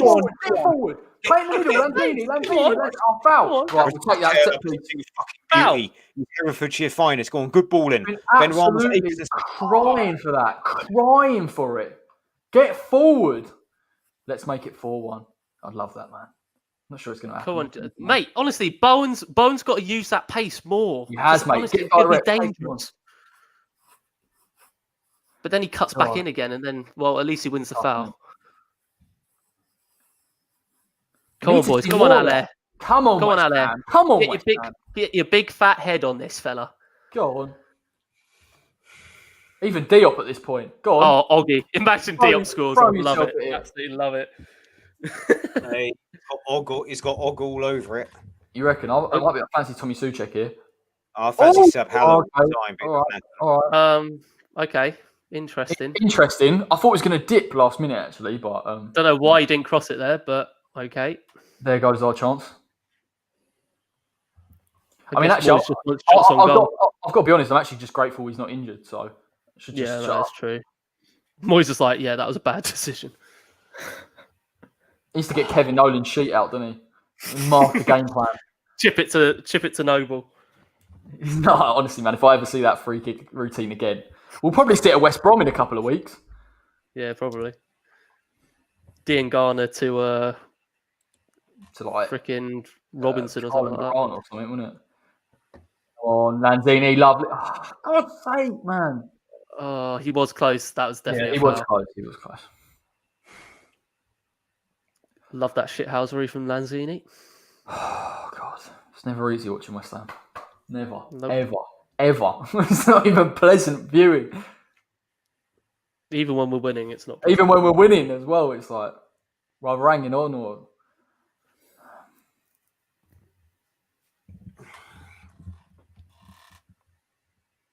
Right, switch on from this set piece. Get rid. Oh, you've got to go. No foul. Oh, referee. Maybe a foul. Soft, to be fair. It's soft, but maybe. I don't know. I don't think that's a free kick. Always worth an appeal. It's a potentially controversial thing. I didn't really get a chance to add at lunchtime because I was preoccupied texting. It's my own fucking fault. But am I the only one, and feel free to shoot me down, that thinks this game needs a bit of Robert Snodgrass? See, potentially, but there's the formation change. Just a tiny bit. Just a tiny bit. Get his head down and just fucking work at them down. So they do look. They do have the one CDM now pushing forward. It's not Declan Rice. It's Soufal instead, but he's playing higher than Rice. Souček, yeah, Souček. What did I say, Soufal? I think it's better that way, personally. Well, it works. 100. Yeah, to be fair, because they're headering. Yeah, headering and stuff, and arriving late in the box. Okay. Deck is very good at. Look at O'Connor committing a foul there. Literally, that's better though. We are try and get further up the pitch. Don't let Palace try and. We need a bit of Snodgrass on the wing, not in the middle, but on the wing, just fucking getting his head down when he gets the ball and running at them and whipping the balls in. Whipping the balls in as well. You've got to get him whipping the balls because he don't have pace. I'll fully back the delivery. I'm not sure about the pace. Scoring is for a Cresswell free kick. I think not well known for his pace. I don't think we've seen Snodgrass on the wing since 2017, have we? I don't know. I can't remember. Maybe. Bit over. To be fair, Snod just has this natural ability to change a game. He always seems to. I just got the feeling that very rarely do I call for him. I think this game is actually the one where we need Snodgrass to come on the wing. Yeah, I think it's very rare that I say that. I don't think Ben Rama's going to last 90 minutes tactically. I think Moyes will end up taking him off and he'll put Snod on, and he'll switch Lanzini and Snodgrass around, maybe. We've got Yarmolenko back on the bench as well. I think, from what I can see, Chris Harris has accurately summed up our night in the comments. Yeah, I agree with Chris as well. Firmly summed it up. Yeah, you haven't missed anything then, Chris. Well, yeah, Chris, that's the summary, mate. Thank you so much. Drop a like. Agree, nice, Ale. Nice, son. Forward. This is better. Owen's ahead of Soufal now. Come on. Yeah, and Souček's pushing. Oh, but we're slowing it up again. We're just slowing it up. Go on, quick. Oh, it's better though. It's better. The transition is much better. Well, I have just been Soufal and Van Arnholt having a bit of a fuck off, Van Arnold. having a bit of an. Wait, what's he got a problem with? What? I don't know. I think. Oh my god, that is so not Soufal's fault. Oh my Van god! Arnholt Yeah. just If anything, that's Van Arnold's fucking gig. What a knob! What a fucking gopper! Absolute fucking gopper. Oh, referee. Yeah, come on, that's a foul. Stop moaning, yeah. every Thank time. you. Stop moaning. That is in Aaron Cresswell territory as well. Yeah, he's going to shoot again. And he needs to put it across in. He needs to put a cross in. Yeah, he better put a cross in. Well, if he starts shooting from here again, I'm going to start. You can kiss this game goodbye if he starts shooting from here. Yeah, as much as I like Aaron Even, Cresswell, no. I'll be honest with you, even Payet wouldn't have the audacity. Pyatt put it past De Gea from about 30 yards out. Yeah, but not from this fucking angle. Oh, hello. That's a good ball. It's a better ball from Lanzini, to be It fair. looked better. It did look better. And I think it's caught on a little bit. Routine catch, though. But because it was on the right and not that in-swinger, I think it kind of... very surprised with Moyes actually doing what I think most fans wanted, which is, again, instead of playing two CDMs, he's got Souček as the box-to-box instead of Rice, and he's made the change as well. So, full credit. Declan's a better defensive midfielder. I think Souček's problems as well. But it's better. It's just Dec's ability to take on players. Like we've seen him make those runs through midfield. Sheffield United last season, where he just went stuff this. And, but it's interesting, isn't it? Because even though we're talking about West Ham necessarily not changing what we do on the ball, off the ball, getting the team further up the pitch is actually helping us here. Palace don't look as threatening. Touch wood. They are on the ball. Watch them score now. Look, we cut it out. Like that's the thing. We've got and we lose it again. Yeah, oh God. Look, some of us are 5 seconds behind. Sorry, man. Yeah, this is a change of pace. I've been so used to being about 2 minutes ahead of everyone. Yeah, I think I'm the last one. Don't blame us, Dennis. Blame Jeff Bizzle. Jeff Bizzle, man. There was one. No, it's good because I said there was one time where I was like 5 or 6 minutes behind. I just gave up watching. I just listened. Dennis, are you watching it on your laptop, the Amazon Prime? Watching. Well, my laptop's plugged into monitors, but yeah. If you got on the screen, you get like forward 10 seconds. Like if it lags behind, if you keep pressing the 10 seconds, it'll get you as far forward as you. Oh my God! Oh, Bonner with the composure. It's now just okay. Oh, beautiful! Go on, boys! Go on, boys! Go on, Soufal! Forward. This is it. Out of transition. Let's go. Move it. Move it. Let's go, Soufal! Go on, son! Go on. Go on, Lanzini. Find a man. Find Benrahma. Do something. Go on. And wide. Yeah, that's it. Come on. Good cross. What a goal! It's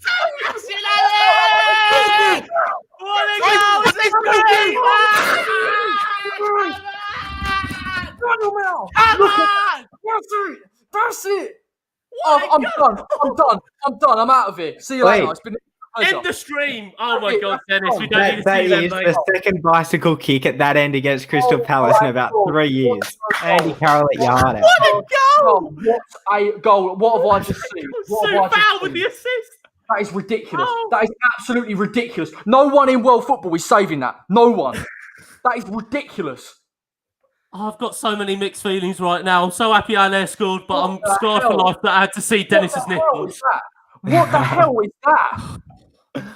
What a goal! Sebastian freaking Allaire. Oh my God, what the hell is that? Goal. I can't believe I've just seen that. That is Lanzini-esque. Oh my God. Oh my God. Can I just say, imagine if he tried it and missed the ball completely. The heads rolling after that would have been insane. But he's quality. Corey and I would have wanted him transferred out. We all know I can't believe he scored that goal. I cannot. I think he scored about four Premier League goals for us, and 2 of them have been bicycle kicks. Yeah, like look at the Premier League goals of the season. That is unbelievable from Sebastian. Oh, you beautiful. And the fact of the matter is, it's behind him. Again, lads, for context, I made a promise to someone that if he did that, I would take my shirt off on camera and start spinning it around. Yeah. I don't believe, honestly. The ball, it's a great ball from Soufal in the way that it's lofted, but it is behind him, and Allaire has picked it out perfectly. I mean, to be fair, we know he's capable of doing this. We know how good he is at the Oh my God! And Soufal with the assist, he deserves that. Soufal deserves that. Goals. Soufal deserves that just for the work rate and for bombing on and for being positive and the cross. In general, mate, you know that ability to transition and hurt. I took Soufal out of my team to put Cresswell. Oh no! What a goal! What an absolute ridiculous goal! You need to clear that up because I think we're all just about in sync. I think I kept pressing the 10 and then Soufal put the ball. You were the first one. I was about 10 seconds behind, and the reaction was I could hear my housemate shouting, and I was like, I don't care. This is the one that I will just send a WhatsApp to apologise. Mate, Allaire is up for it. Allaire is absolutely I really hope he pulls his head in now and realises that he can actually do bits for us because his confidence has been down a lot. So let's talk about this, you know, just in general, like us getting further up the pitch. Allaire needs to be in a box, man. And I know he missed a few chances the other game, but that is technically, that is a ridiculous finish. Corey, just like you said at half time, the transition needs to be quicker. And what did we do? We went into their half quickly, is the problem. Soufal. Yeah, beautiful job of whipping that ball in, and Allaire, what a finish! We were too scared. Like for me, we were too scared because we thought Palace could hurt us. And defensively, they're superb. But West Ham showed we've got the pace, the ability from the delivery, and obviously the finish to hurt them. And we did it. And fair play to West Ham and turning that round at half time because we needed a change, mate. We really needed a change. And Soufal's been the best player in this game. I know Allaire's got that unbelievable goal, but Soufal's been superb. And Lanzini's been doing his part as well, to be fair, in the last 13 minutes. Yeah, and he's getting that space. Lanzini's been controlling that middle section. He's benefiting from West Ham being further up the pitch and him being in that 10 role, and it suits him massively. He's got a lot of freedom here, and he hasn't had that many other games. You've got Bowen now on the left-hand side. Come on. Yeah, this is honestly, looking a lot better. I don't think I've ever been that crazy on a goal. I know Lanzini's was like... Go on, play it. You got two left-footed players who aren't using their right foot. Well, no, but this is the thing. Like we've never seen Jared Bowen on that left-hand side. Really, if he get directly behind. Look at Seb now. That positioning. You guys might be ahead of me. So, but it's right beautiful. Exactly where you need to be. Exactly. Whereas in games before this and in the first half, he was trying to receive the throw-in on the corner of the box. Go on, Dick. Go on. But also, Angus. Also, that's a result of pressing up higher and getting up quicker. Yeah. Really good. Ricey, come on, fella. Oh, how's that a foul? The change in the shape and the tactic has been spot on. So much absolutely spot on. And it even says there, look, Palace have had more possession. It doesn't matter. We're threatening more in that half. We look better on the ball. Come on, boys. Unbelievable. What a goal. What a goal. I mean, Dennis will have a picture of that on his wall by tomorrow, surely. I mean, God's sake. God, I think Dennis can have a shrine. I think he's having a row with his housemates. Because he's just like... He probably is as well.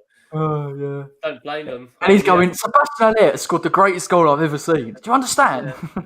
At least they didn't have to witness his nipples being shown live on stream. I didn't even see that, mate. I was literally just full gone. Yeah, I completely missed that as well, to be fair.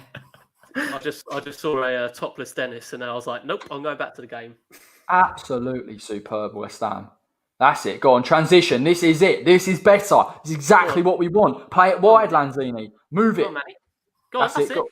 Beautiful. Go on, that's it. Go on. Souček playing higher and offering that extra run as well is important. Yeah, really good. Go on, Manu. Play it in behind. That's a great ball. Oh, God. Go on, get seconds. Oh, unlucky. Look at Ben Rama. The positioning of the players in this half is absolutely what it needs. Yeah, look at Seb playing on the final defender perfectly. But also defensively as well, mate. I've seen a few times Declan Rice help out in terms of supporting Cresswell. You know, a little bit we haven't seen Souček too much. That's exactly what West Ham have been about this season, and we're finally seeing it in this half. Thank the Lord. Finally. It seems like we've now gone back to two holding, which is fine because Lanzini is providing a lot more of an attacking option than Fornals. Haller is near that Crystal Palace defence, which is where he is. Exactly. Yeah, so we're pushing up as a team a lot more. As well. You'd also have to back Manu in this situation in terms of the quality of the final pass. I know it didn't come off there for Haller, but you'd hope that if he can pick it up there and Haller makes that run, he can hurt Crystal Palace. In this 15 minutes, I don't think Manu's had a better game. Obviously, he scored the goal against Tottenham, but he in a long time. Did you say that? He loses the ball. Oh, sorry. Again, I'm like 10 seconds behind. Oh, yeah, there you go. He's still but you're right, Angus. He's been. Oh, what a save, Fabby! Yes, he's important. Angus, mate, in that game against Spurs, he scored a good goal, but overall, I'm not going to turn around and say he had a good game. He had a cameo appearance. You can't really see. Yeah, he only played. Yeah, but he played 10 minutes. Yeah. Apart from the first half against Watford at Vicarage Road, he's had since his injury, and he has played pretty well this evening so far. But we got a corner to defend now, lads. And where we've played before with someone like Manu, where he's dropping deeper, like Benrahma in some aspects, it doesn't come on. Red. Deal with it. Red. Well done. Push him out. Push him out. Push him out. Push him out. Go on, Chris. Go on, send him onto his right, mate. Don't tell yourself. Well done. Good block. Go on, Manny. Go on, Manny. That's it. Go on, Benny. Oof, he's never going to win that. All right, here we go. Look at Haller work rate. Don't let him in on that left. Oh, jeez. Don't let him in. Nope. Force him wide. Souček, lovely play. Souček. Thomas Souček. Fantastic work rate. Go on. Keep him there. Push him out. Don't dive in, Benny. Brilliant, Thomas Souček. Great stuff. It's gorgeous. Haller, keep that. Look at the touch from Sebastian Haller.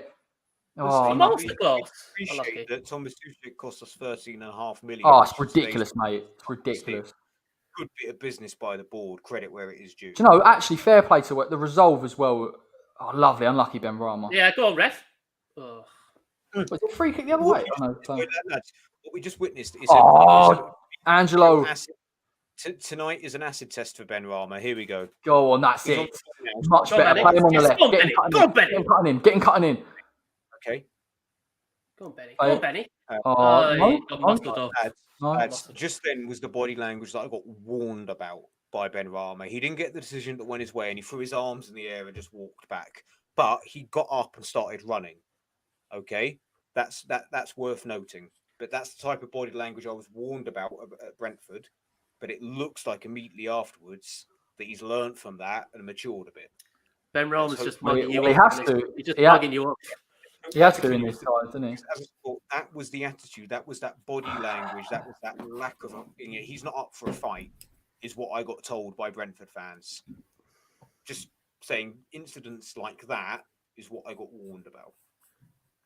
Immediately, he's disproved that. I don't think it's. He's come down again. He's got his arms in the air on the floor. No, I mean, it might be. I don't think it's. Yeah, I don't think it's. Just keep an eye on him.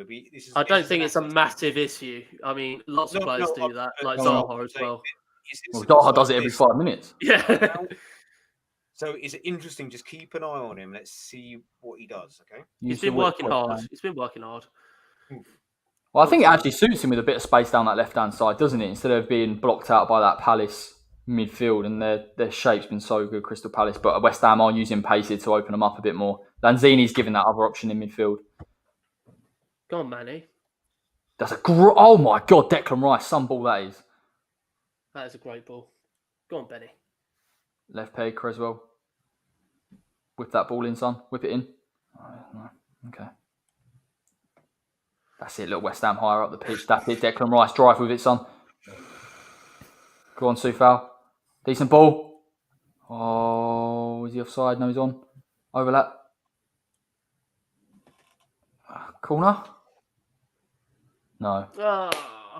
I mean, the transformation from that first half, lads, is quite something, isn't it? Yeah, much better.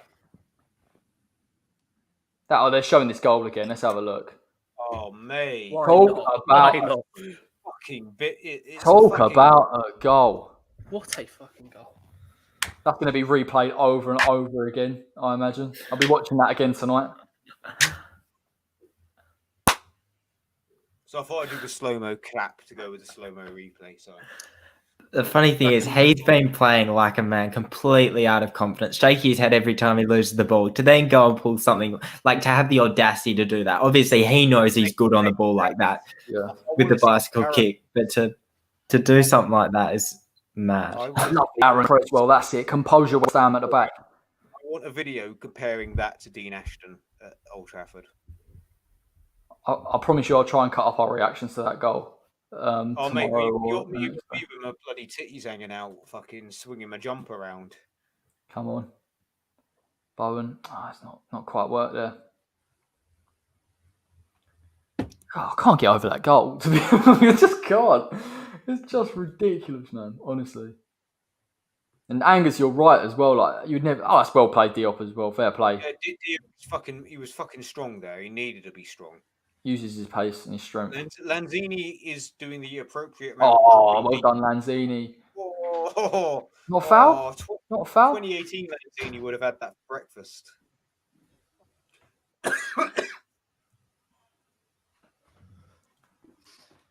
Oh, God. Right. Come on, West Ham. Let's not sit back too deep here.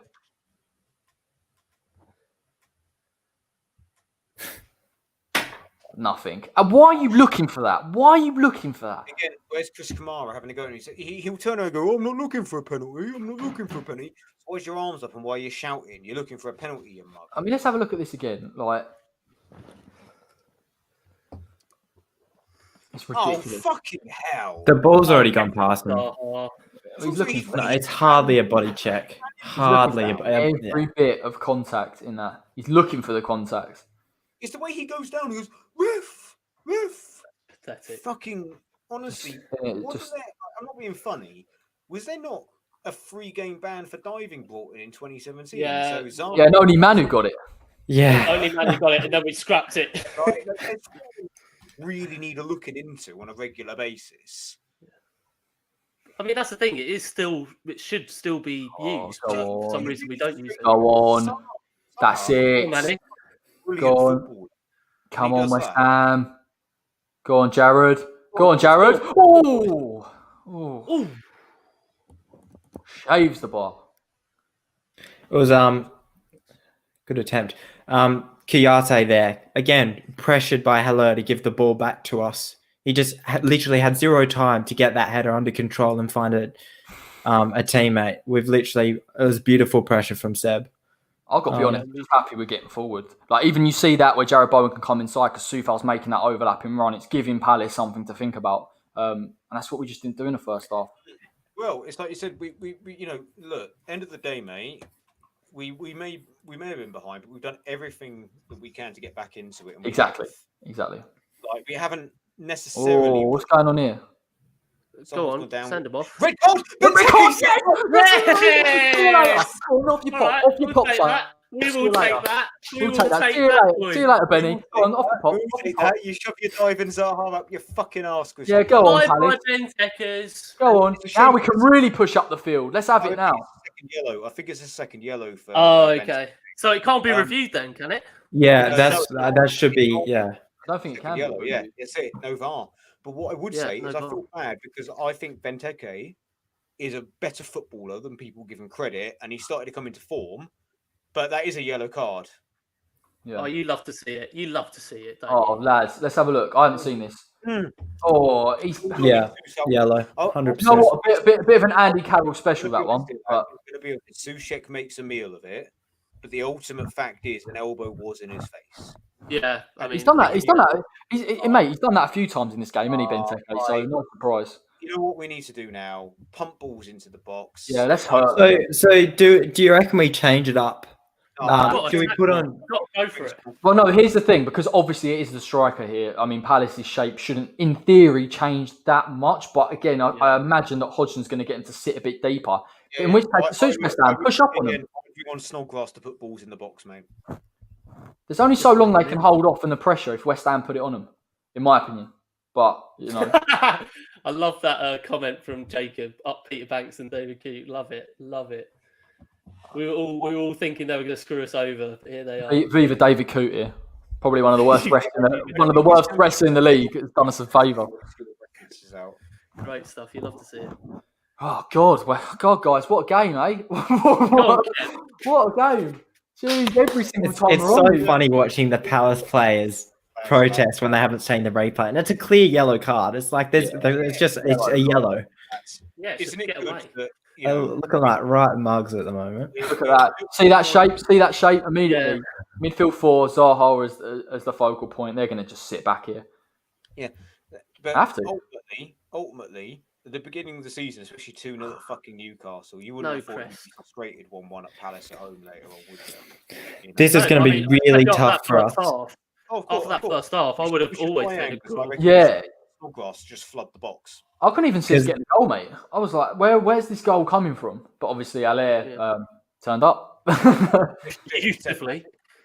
Soufal did his job. Ben is helping out. This is good. But West Ham need to take advantage. Lanzini's picking up quite low here. Quite deep, yeah. Play that ball, Ben Rama. That's it, Soufal. If you can get that. Run. Good idea. It wasn't a great ball. We need that idea. We can really try and split Palace apart here if we play with the width that we need. But I don't like Lanzini playing too deep, in my opinion. Soufal's pissed off with himself, I think. That's beautiful. You love to see it. Yeah. See, now we're getting asked to dictate the game. I think if first half we had 50% possession, by the time that Haller goal had gone in, we'd had 24% possession. We're going to really have a lot more of the ball. It's going to be interesting to see if we can create. Well, this is always the question. While we're getting asked to dictate. Yeah. How do you break down a team that plays at a lower block? And obviously for West Ham, that does pose some issues with them. But again, like we've seen, Soufal in this game has had so much room down that left-hand side. That has to be the option. Push the fullbacks on now. Get deliveries into the box and try and spread that back four apart a little bit here. Go on, Soufal. That's it. Keep the ball. Switch the ball. Lovely. Move it quick. I'm just expecting Diop to do a clown move like he did against Brighton. And no, don't say that, man. Don't say that. I'm surprised Zaha's playing as their one up top. It's very good for us because he's going to hardly be in the game. Cress again, but he seems okay. And he's going to be very frustrated when he does get the ball. Come on, boys. God. Yeah, nice Declan. God, Diop's way up. Go on, Soufal. Push him out. Push him away. Don't bring him down. Whatever you do, don't bring him down. Well, don't go near him. Right, go on, Declan. That's it. Push him back. Whoa, Declan Rice. Super. Tackle by Declan. Oh, ref! He pulled him back. Left us no advantage. Yellow. Declan Rice. Talk about trying to win that. Talk about trying to win that transition. Phenomenal. Well, hope Frank Lampard's not watching. Yeah, I thought Declan, and I was like, well, okay, it was shirt pulling. That's one of those yellow cards when your own player does it. You go fair enough. So I'm not going to fault. Yeah, of course. I didn't say that. Did he get booked for that? Yeah, he did get booking, and it was one of those like, mate, if Rice did that for us, we'd go, you know what, fair enough. It's a classic Milivojevic shithousery. Oh yeah, it is. Go on, Soufal. Play this ball in, son. Oh, corner West Ham. Come on, West Ham. Pressure's on. Which is always a good omen. Means he scores fantasy points. We love our set pieces. We do love our set pieces. Oh, hang on. Something's happening. Substitution. Who's going off? West Ham or Palace? Pass. Is Diop off? Oh my God, imagine if Dawson comes off for Diop. Oh, Jordan Ayew, yeah. He'll try and keep the ball up. No, it'll be Snodgrass. Won't it? No West Ham subs, as far as I can see. Unless I'm being silly. Eze's off. Okay. Hodgson wants to draw now. Oh, not Ayew. No, thank you. After last time. Yeah. I know, man. But Jesus Christ. A 10-man Palace is going to have a different role in this. And exactly as I said, it's not good having Zaha as the lone striker. So they're going to drop Zaha back and have Ayew as the lone striker. But mate, the thing is, Eze was on the left-hand side. And obviously, we're getting a lot of joy down that side. If he, Yeah. So they're going to switch Zaha playing. Yeah. Oh, left. Yeah, okay, fair enough. Zaha will be in the game a lot more. Come on, and Ayew will be asked to hold it up and have the runner. So it'll be interesting to see. Come on, Jared. You've got to do better than that, mate. Oh, God, come on, West Ham. Pull something out of the bag. 15 minutes plus. Come on, boys. You can do this. Come on, I believe in you, West Ham. Do me a solid. Good header. Go on out there. Win that. Win it again. Go on, Manu. Give him options. Give him runners. He's jinking. He's jinking. That's it. Good ball now. It's a good block more than anything. Win it. Oh, so foul. Great ball. Ale, push him on Creswell. Come on. Oh, unlucky. I'm going to run and get my final beer before... Yeah, 5 seconds, lads. I'll do the same. Oh, boys. Come on. Interesting, Charles. Hopefully we can. Oh, we've been left to take over this channel, mate. Yeah, well, it feels good. Yeah, I mean, honestly, we just got to keep on pushing them, just as long as we don't get caught out of the back. Yeah. I hope Zaha doesn't get worked into the game. I hope he just stays as high as we can possibly have him, because that's the trouble, isn't it? It's good that you've got people like him and I who can sort of just take the ball and they've got a bit of pace and they can do something with it. I just realised Zaha's still playing as the higher of the two, it seems, at the moment. Yeah, he's still up top, which is good for us, I think. Sorry. And then Townsend and IU on the wings, I'm guessing. Oh no, IU's now gone up top. Oh yeah, there you go. Yeah. Makes sense, to be fair. Yeah, it does, 100%. Go on, boys. Go on, Steve out. Well done, mate. Well done. You all prepared, boys, for the last 10 minutes? Right, what have I missed? Anything important? Nothing.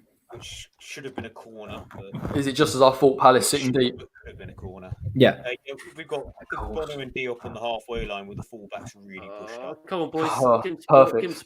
To be fair, our crossing ability from Cresswell and Thingy. Go on. God, it's tough, isn't it? They're not easy, Crystal Palace. We just need that one chance here. That's it, Ale. Win it. Back stick. Oh, God. Go on, Benny. Good cross here. Good ball. Oh. Tell you what, he's getting ready tonight, son. He's getting ready. He's on it after that goal.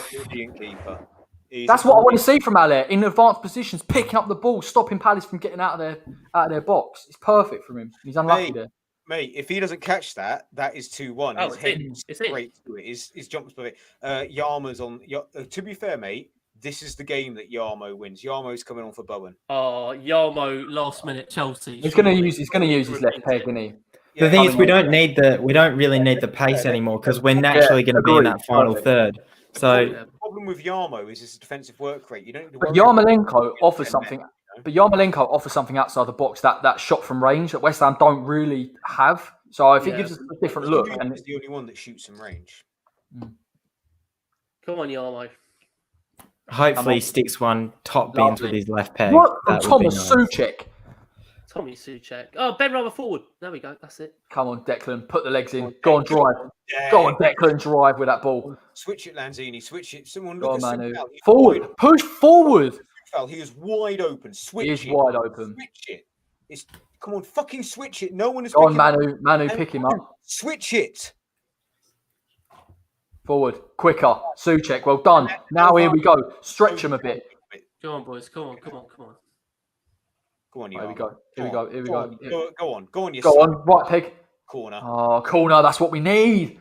But we're now missing Bowen's delivery. Yeah, but I think we've got good deliveries from the. We've got very good deliveries. Cresswell's taking this from that left in swing is going to be interesting. Cresswell's in my fantasy team, so if he gets an assist here, that's nice. I wonder if Ben Rama drops short. He's trying to. Townsend's going to block him off, because he could easily play it out to Ben Rama to whip it in with his right footer, and then you've got an out swinger essentially. Here we go. So this will be interesting. Ball in. No. Right, keep this. Bonner, use beat. Go on, Manu. That's it. Recycle it, play it wide to side. Get wide. Ball back in. It's gone to win that, Diop. No. Lovely win. Clean ball. Won the ball clean. Yeah. It's not a free kick. I thought Yarmo got that. Even when, if 100%. Even when Diop does something right, he can't do something right. Yama's just reached. I think Yama might be injured, maybe. Let's be. Again, I'm 10 seconds behind you guys, so I don't know, but I just saw him reach for his leg. He did a little bit, didn't he? Diop looks a lot better when he's not being pressured and he's having to sit with the ball and try and get it from deep. Much better player. So silly tactic. He's only just come back from the coronavirus, so he's probably just not fit. Well, he's hobbling around. There is that argument. What, Yarmolenko's injured? Well, Thomas Souček is defensive work here. Go on. I think he's all right. Go on, Yarmo. Yeah. Nice. Come on, West Ham. Declan on the top. Oh, don't lose it there. Don't lose it there. Win it back. Oh, that wasn't great. Oh, come on. Get back into position. Oh, Soufal. Defensive awareness. Go on, Yarmo. He's been outstanding. He has. God. That's ours. No.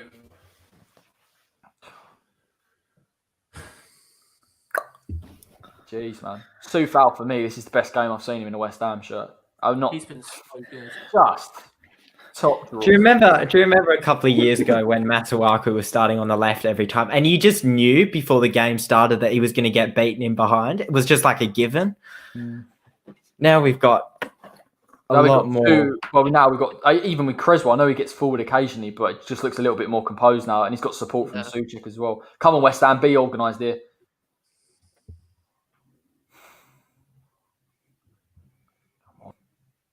Push him central. That's it. Well done, Ben. Oh, don't go. That's it. Well done. Last 7 minutes, as much as at half time I would have taken a point against 10. You want to get the win, don't you? You want to fucking hammer them. This is why, it's gonna take one moment in it. One moment in this game. I just think get Snodgrass balls in the box would be the option for me. Personally. It's going to be one moment of quality in this game to change it for us here. Like we've done here. We've got to back into it, really, and then we need to take advantage of this red card. Yeah, of course. We really do. Of course. Yeah, well, we've been very, very patient in the build-up, but we do have to kind of just really... There's no one really in the box there, though. Yeah, exactly. It's a bit... Oh, Benny! Palace is digging in, and as a West Ham fan, this is one of those games where we would dig in and concede in the last second. Yeah, true. To be honest, it actually probably suits Palace. In some aspects, having 10, sit behind the ball, get in that shape. But West Ham have got to move that ball quick. I'll tell you who I think's been Palace's man of the match. Chiarte has been pretty hard to fault. Pretty good. A shame. Their keeper has been immense. Go on, I'll get it wide. Quarto looks actually quite decent at centre back now. He's moved there. Come on, that's a good ball. Let's play it quick. Oh, it's honestly fair play, Townsend there. Some serious stuff. That is great play from Townsend. When Newcastle got relegated and he went to Palace, I would have gone for him in summer of 2016. I thought he would have been a worthwhile signing. 100%. Bringing on Schlupp. I thought Schlupp was injured here. No, he scored last weekend. He did. He was very good last week. He's been actually quite good for Crystal Palace. He's got tons of pace. But I maintain, I think Townsend is a player we should have signed when we left Bolin. Really? When he signed for Palace, we should have signed him. I've never been quite convinced on Andros Townsend, if I'm honest. Not saying that he's the be all and end all, but just a good player to have. I know what you mean. He's direct. He can beat a man. Yeah, I know what you mean. He would have been a very, very good for us in those tough early games at the London Stadium, in my opinion. I properly miss, oh, here we go. When wingers were just direct. They're all inverted wingers now. Like even Townsend now playing off almost that right hand side coming to his left. Go on, West Ham. That was a really bad ball to receive, to be fair. Yeah, mate, tough. It is tough.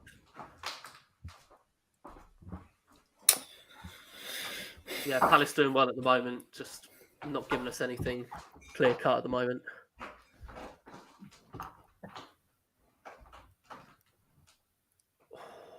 Yeah, that would have been so good if it came off. Fair play to Roy Hodgson, because we can't put a more attacking option on now. Almost, they've got a bit of intent about them. Well, Snodgrass is about to come on. Is he? Good. I'm happy with that. Snodgrass. It's one of those things where I think he's tried to show us that they've still got something in them, putting IU on and Schlupp as well. So Schlupp can hurt us on the counter if we get too far forward. But he's not going to get bodies with him. That's the difference. Come on. Something. Oh, good effort. That's it. Back stick. Right. Rice. Come on, Yarmo Declan. wants it. It's going to take something like this. Go to Yama. Oh, Yama was the better option. Why? He would have been lethal on his left. Don't let him get shape. Don't let him get shape. Oh. How was that a free kick to Palace? What? No. What's that for? Yeah, I don't know what that was for. God's sake. Yarmolenko was open there, which hopefully is a positive sign for the next 3 minutes. Here he is. Oh, Rob. Robbie Snodgrass, everyone. Robbie Snods. Flower of Scotland. I'd have to agree with that. I think if Oh my God! Look, boys screaming at Ben Rama to get off the pitch. Go on, Snodgrass. There you go. Called it. Benrahma not playing the full 90. Snodgrass coming on for him. Which I think is not too bad because they don't need a lot of space. Touch and shoot, both Yarmolenko and Snodgrass are lethal. Yeah. So, we won't have a lot of space to work with. And they both got a great shot on them. So, but I think it offers something as well because Ben Rama's constantly cutting into his right. If you've got Snodgrass can play on his left, Creswell on the overlap possibly. We might. And we're playing on the left predominantly, and which means they'll both have space on the right hand side, and they're both left-footed, aren't they? So that's a good option. I've regularly said in this channel, I don't want to sound like a negative Nigel, but as much as we would have said before, we'd take a point half time. If this ends in a draw, you can't help but think we didn't take advantage of 10-men Palace. I know what you mean, but with credit to Palace while the game's still going on, they are very risk. No, do not get me wrong, they have, but you would have thought with the form we're on and whatnot. Oh, Yama, not quite. But this is true. Great I mean, tackle I wouldn't be too disappointed with the draw, if I'm honest. I mean, obviously it'll be annoying. I'm mainly disappointed because it means I can't get my Britpop preference in. But... That's all you want. You can always do it on Monday, mate. Or is it too late? Just say it. What's happening Monday? Chelsea Watchalong now. Chelsea. Oh, right, okay. I guess it might work on Monday. I need to look at the league table. Okay. Chelsea's going to be keep it in the back pocket. Yeah, just keep it there, mate. There's no rush. We've got all the time in the world. Ideally, I should have said it on Friday, but I was too ill to care. You weren't on. Go on, Yama. Good tackle, Yarmolenko. We like tackling. We like there you go. I think we struggle with another option in terms of breaking teams down, and I think that is obviously something going forward that it'd be good to have almost like a plan B as such. But to be fair to Palace, they defend so well. It's not easy at all. Oh, Soufal's got to win man of the match. Well done. Unbelievable. Getting that right. Well done, Jeff Bizzle, for choosing that. Yeah, well done, Jeff. Appreciate that. Good choice, Jeff. 51 now watching. Aulia, like it. Just like the stream. We could pull something off here. We could pull off a win. If everyone subscribes, we're at 5K. Yeah, if everyone subscribes and you're literally sitting there going, I haven't subscribed, do it. I want to get a 5K. I'm not playing around no more. Right, 90 minutes. See how much we've got in the injury time. West Ham's possession now. 76. Look at that now. 4 minutes added on. Come on, West Ham. Go for the win. Palace aren't going to press us now. They will, though. That's the thing. They could easily nick a winner here as well. So we just got to be a bit careful because Schlupp and Ayew on the counter are switch it out to fucking Yarmolenko. Yeah, we need to be quicker, boys. We need to be quicker. Go on. It's got to be. That's nice. Yeah, Dennis, that was spot on. Soufal free on that wing. Rob, come on. Quicker. It's got to be quicker. We can't just... Again. Rice, look up. Oh! Fucking should have looked up and given it to Yarmolenko. To be fair, I thought I was going to... Jeez. I would 100% down my drink if we get a 90-minute winner, but... You are right. No, you are right, Dennis. We need to switch it quicker, and we need to... We're a bit too slow. Oh, what a strike. We're way too slow. We've got 3 minutes left, and we're... But lads, we watched us against Fulham. We watched us against Sheffield United. These were the same traits at points, wasn't it? It was sometimes a little bit too slow on that when we've got the ball. We need to be quicker. Rice's Not shot sh- was a lot closer than I actually thought. That was Yeah. very close on the replay. Oof. Go on, Ali. Well won. Thought he just blowed Seb, full time there. Well up. Go on, run. Come on, boys, get off the pitch. Get off the pitch. Push him. You bastard. Right. Go on, I want to see an extra time board with about 10 on it. It's 4. It's 4. I know what I'm saying is that give us another 10 minutes, we'll probably break them down, but I don't even know if we. They've done nothing since the red card. They've had like one chance. That's it. Come on, West Ham, show something here. Quicker. Get it in Be forward. A bit smarter and a bit less reliant on our fullbacks, you know? Go on, Manu. I just don't think we have enough. Right out there. Soufal, drop it to Soufal. Too late. They're in shape. Come on. Go on. Ooh. No. It's too hard for him. He ain't going to score from there, let's be honest. Yeah, no. Can't fault Haller, but...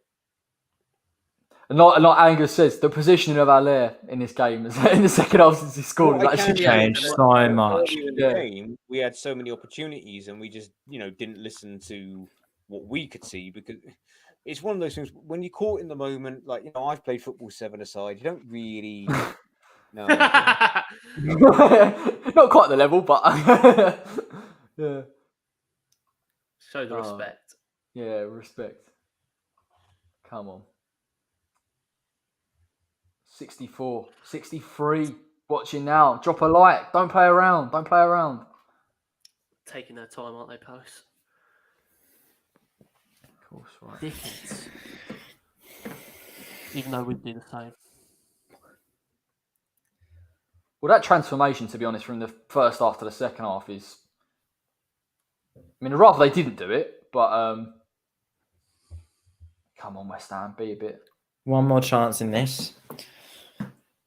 They got a corner from that as well. I think this is over.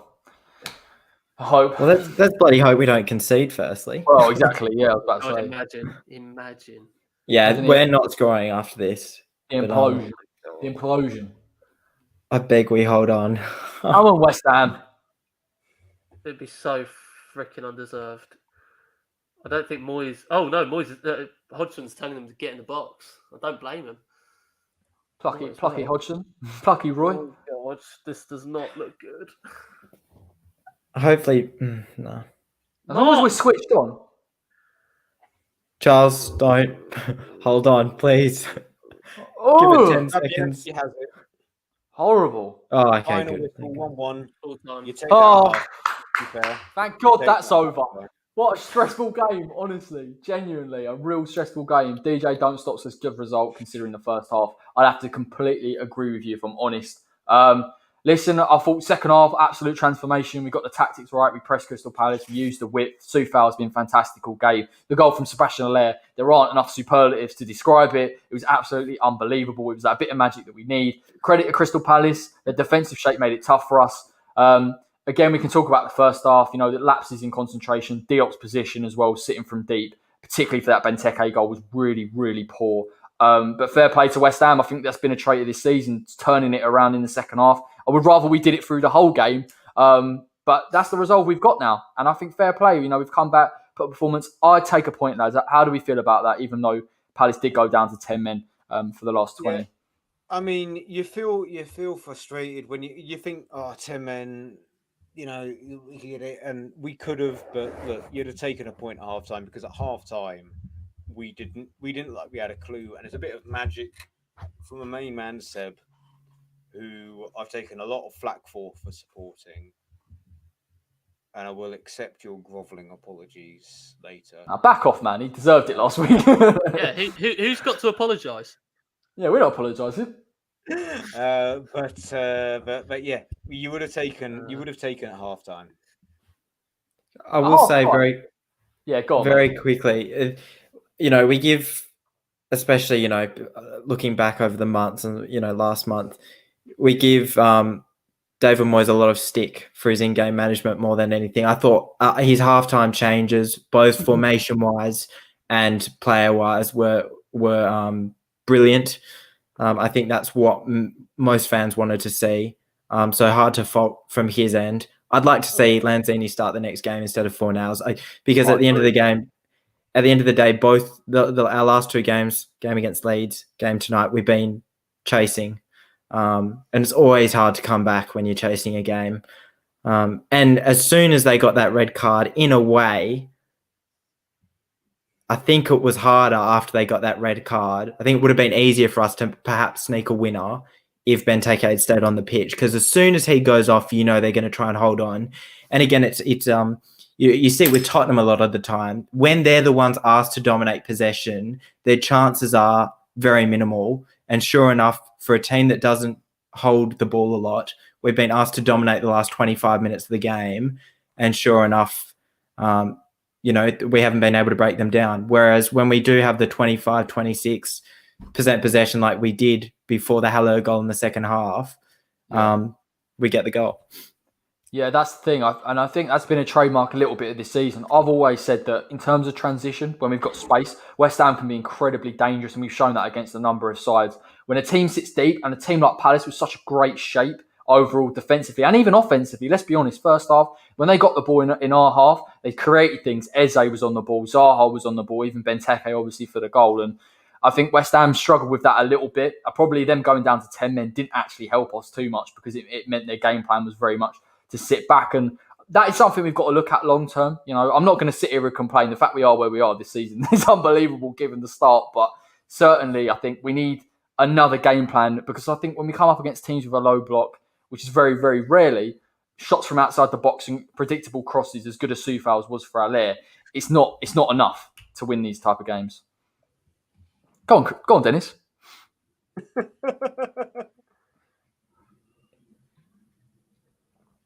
I thought you were about to say go on, Heller. I thought we were still playing. Would you like to speak, or is it a false dawn? He's always replying, mate. He's distracted. That literally, you tell me to stop talking, you might as well. Listen, man, I'll never tell you to stop talking. It's too entertaining. You really stop talking. And the more I talk, the less viewers are on this show. No matter shit I chat. Nah. Listen, mate. We're sitting at 66 viewers here. This is a record high for us. Well, subscribe. To be fair, I've been, I have, given the shout out a few people asking them to comment and subscribe as well as view. And cheers, mate. I don't know if they have or not.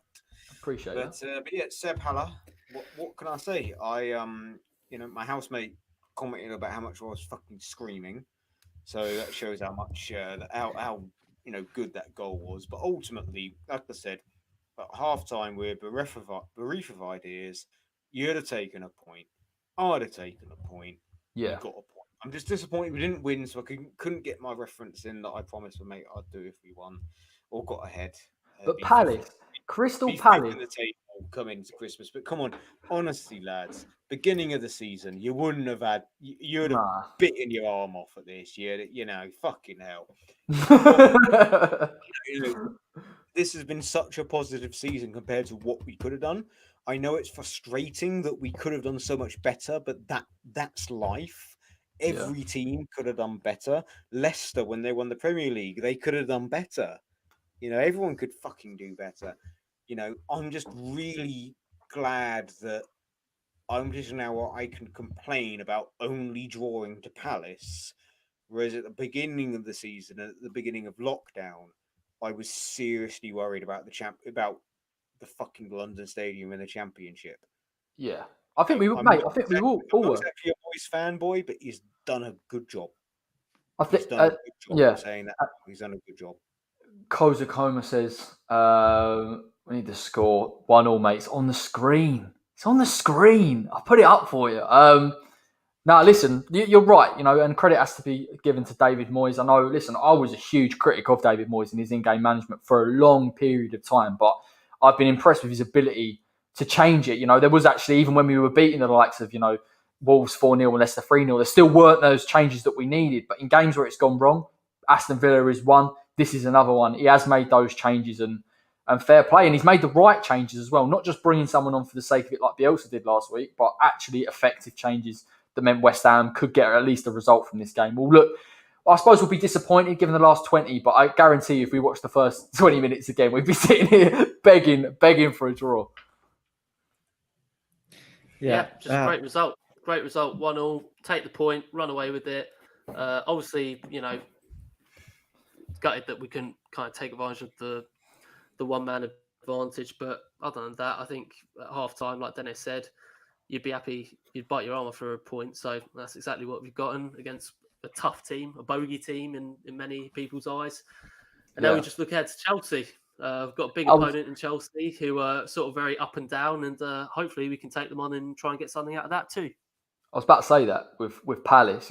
I looked at Palace and thought, okay, a bit pragmatic, should be all right. And obviously it never is straightforward with them like that. Roy Hodgson, those are the banana skins. But listen, this season, I think in general, those banana skins, West Ham, not glamorously, no, not amazingly, but we have kind of overcome those challenges. And you'd hope that going forward, we get the return fixture, we'll be a little bit wiser, we'll know exactly what to do, and we won't be in this situation, hopefully. I don't know why I'm complaining. Listen, I can't believe where we are in the tables, to be honest. We're back above City now, aren't we? Yeah. I think so, yes. Yeah, 1 point clear, I think. We're above City and United, and to be fair, can we complain? Well, I think we can't. I mean, let's be honest. Let's I think we'll do this probably in the fans' voice as well. But where Dennis being on the phone-ins and us all speaking beforehand, how negative we were, given the transfer window, given David Moyes' decisions, even when we got back into we stayed up in the Premier League last season, there were still key things. That it was the Burnley game for me was one of them. But the fact what we've done with this squad, given for me the lack of reinforcements that Moyes needs, the lack of a game plan, that he can't give with some of the players. He's using the players, Creswell, Masuaku, Yarmolenko tonight, Lanzini, players that we kind of wrote off a little bit. They've come back into the fore and he's actually using the squad and the value that they got. And the thing is, I think the squad have actually, I think without a doubt, have overperformed to our expectations, that we've still got a lot of problems such as paper-thin squad depth, which we need to sort out in January, especially in the striker role and maybe the left-back role too, centre-back maybe, but centre-mid especially, sorry.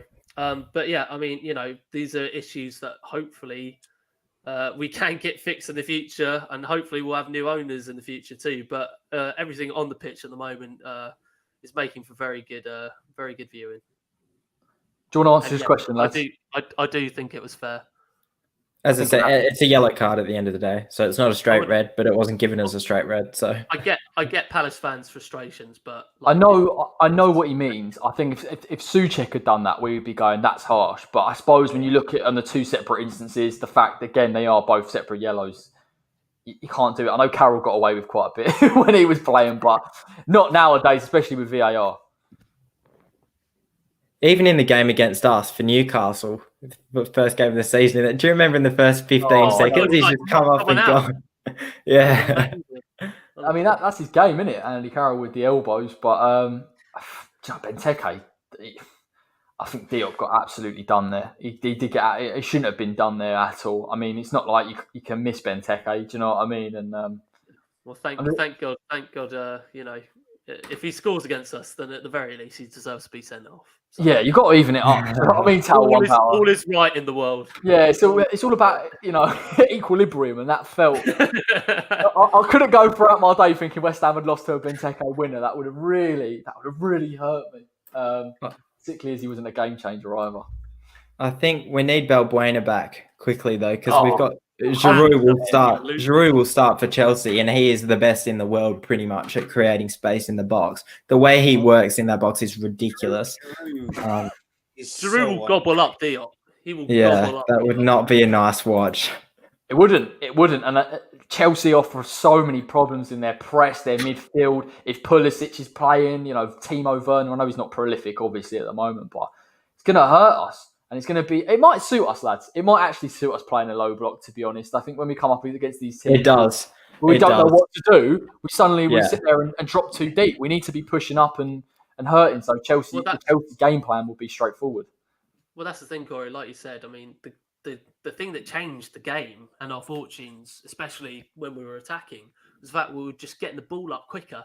And we were doing, I mean, that Allaire goal was absolutely, because we were just moving the ball forward, creating a chance, getting the ball in, and Allaire did what he does best. Yeah, and that's the thing, isn't it? Allaire in the advanced positions. Chelsea is a difficult proposition, and so I can't write them off, can I? I know it sounds like a straightforward game plan, but they are. They're hot and cold, aren't they? They're hot and cold, but I just guess in their formation, the way they play and mount and things like that, maybe West Ham might be a little bit overpowered in that midfield. It'll be a tough, ask for Rice and Souček. Quick, before we end it, actually, just a bit of credit to Rice and Souček tonight, actually. I think they were absolutely fantastic. The work rate, the defensive support, in particular in the second half, when they were asked to get forward on that ball. And Declan, even in that time where Palace was sitting deeper, trying to spray that ball quickly, trying to get it moving, unlucky with the shot. Dennis said it on the stream. I think he really thrives in his captain's role. And great to have him. It gives him that, the team are fucking investing in me. It's one of those, like, you can give a player the contract he wants, but if you look at it from a work point of view, Corey, it's equivalent of your line manager saying, you know what, Corey, but. Wait, what did my line manager say? End the stream now, Corey. Anyway, if you're in a team of equals, or a team where people are equal to you, but someone, the person in charge says, "No, I trust you. I trust you." Yeah, it gives you. It doesn't matter about that pay rise. It doesn't matter about those extra hours you do. What matters is that you are recognised by the business, and hopefully, I really do hope that everyone once in life has been in that situation, and that's the situation that Moyes has put Rice in. Is that although you may not be on this contract you'd get if you're at Chelsea, you're not playing Champions League football for Chelsea, but at West Ham, you're the fucking man. Well, his value, the guy, his guy. value, his value. Wait, what Charles? What you going to say? I was just about to say, unfortunately, we're going to be selling Souček and Rice for a combined 20 million in the January transfer window. So on a serious note, isn't it interesting how? My point is that in the short term, it gives Rice a reason to fucking give a shit. Even if he was walking out, it's like with Vidic at United. Little known fact, in fucking, I think 2010, when they got knocked out of Bayern Munich, Vidic wanted to fuck off. He wanted to leave United, and Fergie said, "I'll give you the captaincy next year." And Vidic was like, "You know what? To be the captain of Manchester United." Yeah, okay. Well, listen, the fact United. So the fact that we're sitting here and our two centre midfielders, one's coveted by Bayern and one's coveted by Chelsea, is quite an achievement, to be honest. And listen, I actually think ultimately the fact that Declan's showing that leadership ability for such a young age, 21, is incredible. His value increases. Without sounding like that typical West Ham fan, as long as Declan Rice, as long as he leaves with dignity, I'd let him go. I genuinely, I'll probably get a lot of abuse on Twitter. I've got no real problem with Chelsea. I don't really have a problem with it. If he goes to Chelsea, I've got no real problem with that. As long as he leaves with dignity. He doesn't do like a Frank Lampard or a Payet or an Antovic. As long as he has respect for the team as he leaves, he can go with my blessing because he's destined for better things. Let's be fair. He's absolutely also, there's an argument to be made that, we need to be keeping hold of these academy prospects. We want to be a good team. Ultimately, Declan Rice is a player that deserves to be winning Champions Leagues. Oh, absolutely. And let's be fair, we're not fucking doing that. No, completely. But it's just an indictment on where we are right now and where the owners are taking us. Player we should be keeping hold of, who is great, but not necessarily destined for those accolades. Whereas Declan Rice is destined to achieve those accolades. Yeah. Declan Rice for me. As long as Declan Rice leaves with dignity and sold for the right price, so not undersold, and we get a replacement in, not too bothered. Well, do you know what? I think for now, give Declan the contract. I'm sick and tired of us waiting until December. Give him exactly what he's worth, which for me is the highest earner at the club by far.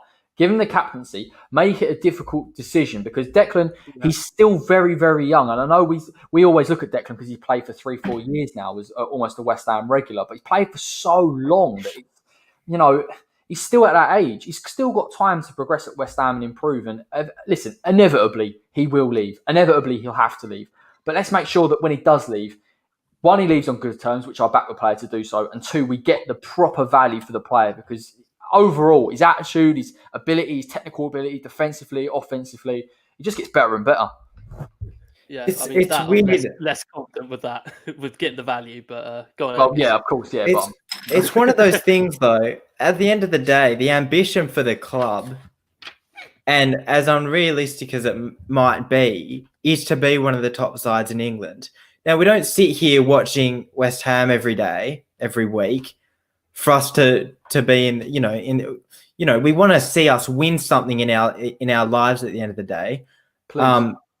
Yeah, exactly. So I think holding on to him is absolutely crucial. Now, if he does leave, fair play. He's been absolutely instrumental for us. He hasn't stepped a foot wrong, both off the pitch and on the pitch. And if he leaves, he leaves. But we really do need to be doing as much as we can to keep him at our football club. And I'd be happy. He's one of the best in his position in the world at the moment. This whole Calvin Phillips debate last week, you obviously get the fans of opposition clubs, they want someone to compare to. And that player in England at the moment is Declan Rice in that holding position. And every time he goes out there and he smashes it out of the park, bosses the other players on the pitch that he's being compared to. And if we keep him at West Ham, we can do bits. But and so that's what we need to do. We can't, if we go and sell him for whatever price, we won't get enough. You literally can't replace him. Yeah. I genuinely don't think for whatever price, you cannot find a better CDM out there or a better box-to-box midfielder that will come to West Ham. Yeah. So it's perfect that we've got someone that we desperately need who is already at the club, and we need to do whatever it takes to keep him at our football club. And yeah, don't give him what he deserves. Give him what he bloody wants. I don't care. He could be on God knows how much a week. Give him the captaincy. It's gotten to the stage where it feels weird for Mark Noble to come on the football pitch and get that armband, and he has been our captain for so many years. You see Deck give the armband to him, and it just feels weird not having Deck on the pitch as the captain. And that just sums up what an instrumental player and leader is for our football club, and we need him to stay at this club for us to have any sort of ambition over the next couple of years. Ideally, I'd agree with you, Angus, but in the world of realism, under these owners, we are not going to be in that situation. And I would absolutely fucking love for us to go out and buy the players or invest in young players that could develop with Declan, develop in a team that Declan deserves to play in. But ultimately, let's be real here, it's not going to happen. Even under a new ownership, it's going to take a fucking decade to get to that. Yeah, position. And we don't have that money. I absolutely fucking hate what I'm about to say. I'm going to put this out there. I fucking hate that I'm saying this, but as an Englishman, I want English footballers to be given the opportunity to improve. And Declan Rice, the only way Declan can improve within the next 2 years is probably playing regular Champions League football. Ahead of West Ham. Charles, coming. As an Englishman ahead of West Ham. As a West Ham fan, I'm with you. I want Declan Rice to play with us forever. I want him to be the next Billy Bonds. I want him thingy. But ultimately, we will hold him back because we are not playing FIFA here. We're not gonna buy the players for him to develop. And ultimately, we are probably going to have to sell him in order for the next owners to invest with financial fair play to move to the next level. And it pains me to say that because I absolutely fucking love every moment Deck has the West Ham shirt, every cheer, that moment of glee where he's a West Ham captain, we fucking love that. He's living our fucking dream, And it really pains me to say that. So in a way, I'm agreeing with you, Angus, but unfortunately, reality means that it's not going to happen. Can I play massive devil's advocate? I know Charles wants to. I love devil's advocate, but that is my role. Is if we go and do the unthinkable, right, and we get Europa League, which isn't out of the realms of possibility, of course. Yeah, no, it's not. So continue. So if we did get Europa League and Declan's our highest earner at the club and he's captain of the club, do you think Declan Rice stays for Do you think that's enough for him to stay for one more I think season? that is enough for him to stay for another year, 100%. What I'm talking about is long term. Oh, long term, mate. Of course. Yeah, like, I'm talking 23, 24 years old. He needs to move up to playing for a team that's going to play Champions League every year, win the league every year, and then he'll be England captain. I'm not being too hyperbolic, but there are players, when we talk about in this country, players that can get to the top six, the big clubs, the Champions League clubs. I look at Declan Rice, given his, the potential that he's got and the improvement that he makes, and thinks he could play for a top European club. And I don't think that's massively out the realms of possibility to see him in a Bayern Munich shirt at some point.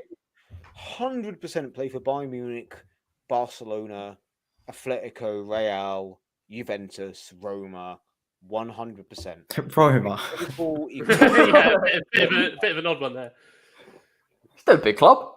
Still a big club. Still a big club. Giant in Europe. It's like at least you didn't say Harrogate or something like that. I mean, like Dennis. I mean, I do agree with the points you make. I mean, you make sense. I think where I was kind of anyone here is disagreeing. I think no. Levels of reality. I just think. Well, that's the thing. There's a lot of kind of ways to view it and different scopes to view it from. But I think the reason why I was creasing a little bit was because, I don't really care about England as much as I do with West Ham. So I think that's where I was kind of being like, okay, if we let him go, then that's fine. If we're letting him reach his ambition, that's fine. But I'm not doing it to propel his England career because I think he's got an England career no matter what club he's at. He's that good. But I mean, the other thing I'd say is, I mean, to sum it up, really, we need to match Declan's ambition. Oh yeah, of course. Both on and off the pitch, and I think that's the only way we're going to keep him. So don't get too attached to Declan Rice. If we're too late. I know, but I mean, we need to be consistently in European League football. As long as he leaves with dignity, he doesn't betray us like Frank Lampard, etc. did. He won't. I don't think he will. Yeah, no, he won't. He's got too much class. Too much class. Mate. I'm not saying this is not a knock on Declan Rice, but as Alanis Morissette said, Mr. Play It Safe is afraid to fly. After Payet, people said that Arnautovic wouldn't treat us that way. But Arnie's hold on. He would. He's so good on the pitch is because of his character. It's his natural character. To be clear, I am not comparing Rice to either of those two. I think you just did. With the words that come out of my mouth, Charles. When Payet did that, people said Arnautovic won't treat us that way, and he fucking did. Now, my point I'm making is that people are saying that Rice will not treat us the way Lampard did with a move to Chelsea. Okay. Now, I'm not saying that Rice will, but I'm saying that there is the smallest possibility that he might. Oh, yeah, of course. Therefore, I'm saying I hope he doesn't. Yeah. What I'm saying is, though, that in life you can't rule anything out. Oh God, no. But I think based on the evidence, that we have, I think that's highly unlikely. It was not comparing Declan Rice to Mark. No, we'll let you off. We'll let you off that one. Yeah, don't worry, Dennis. We'll let you off. You had all three of us up in arms.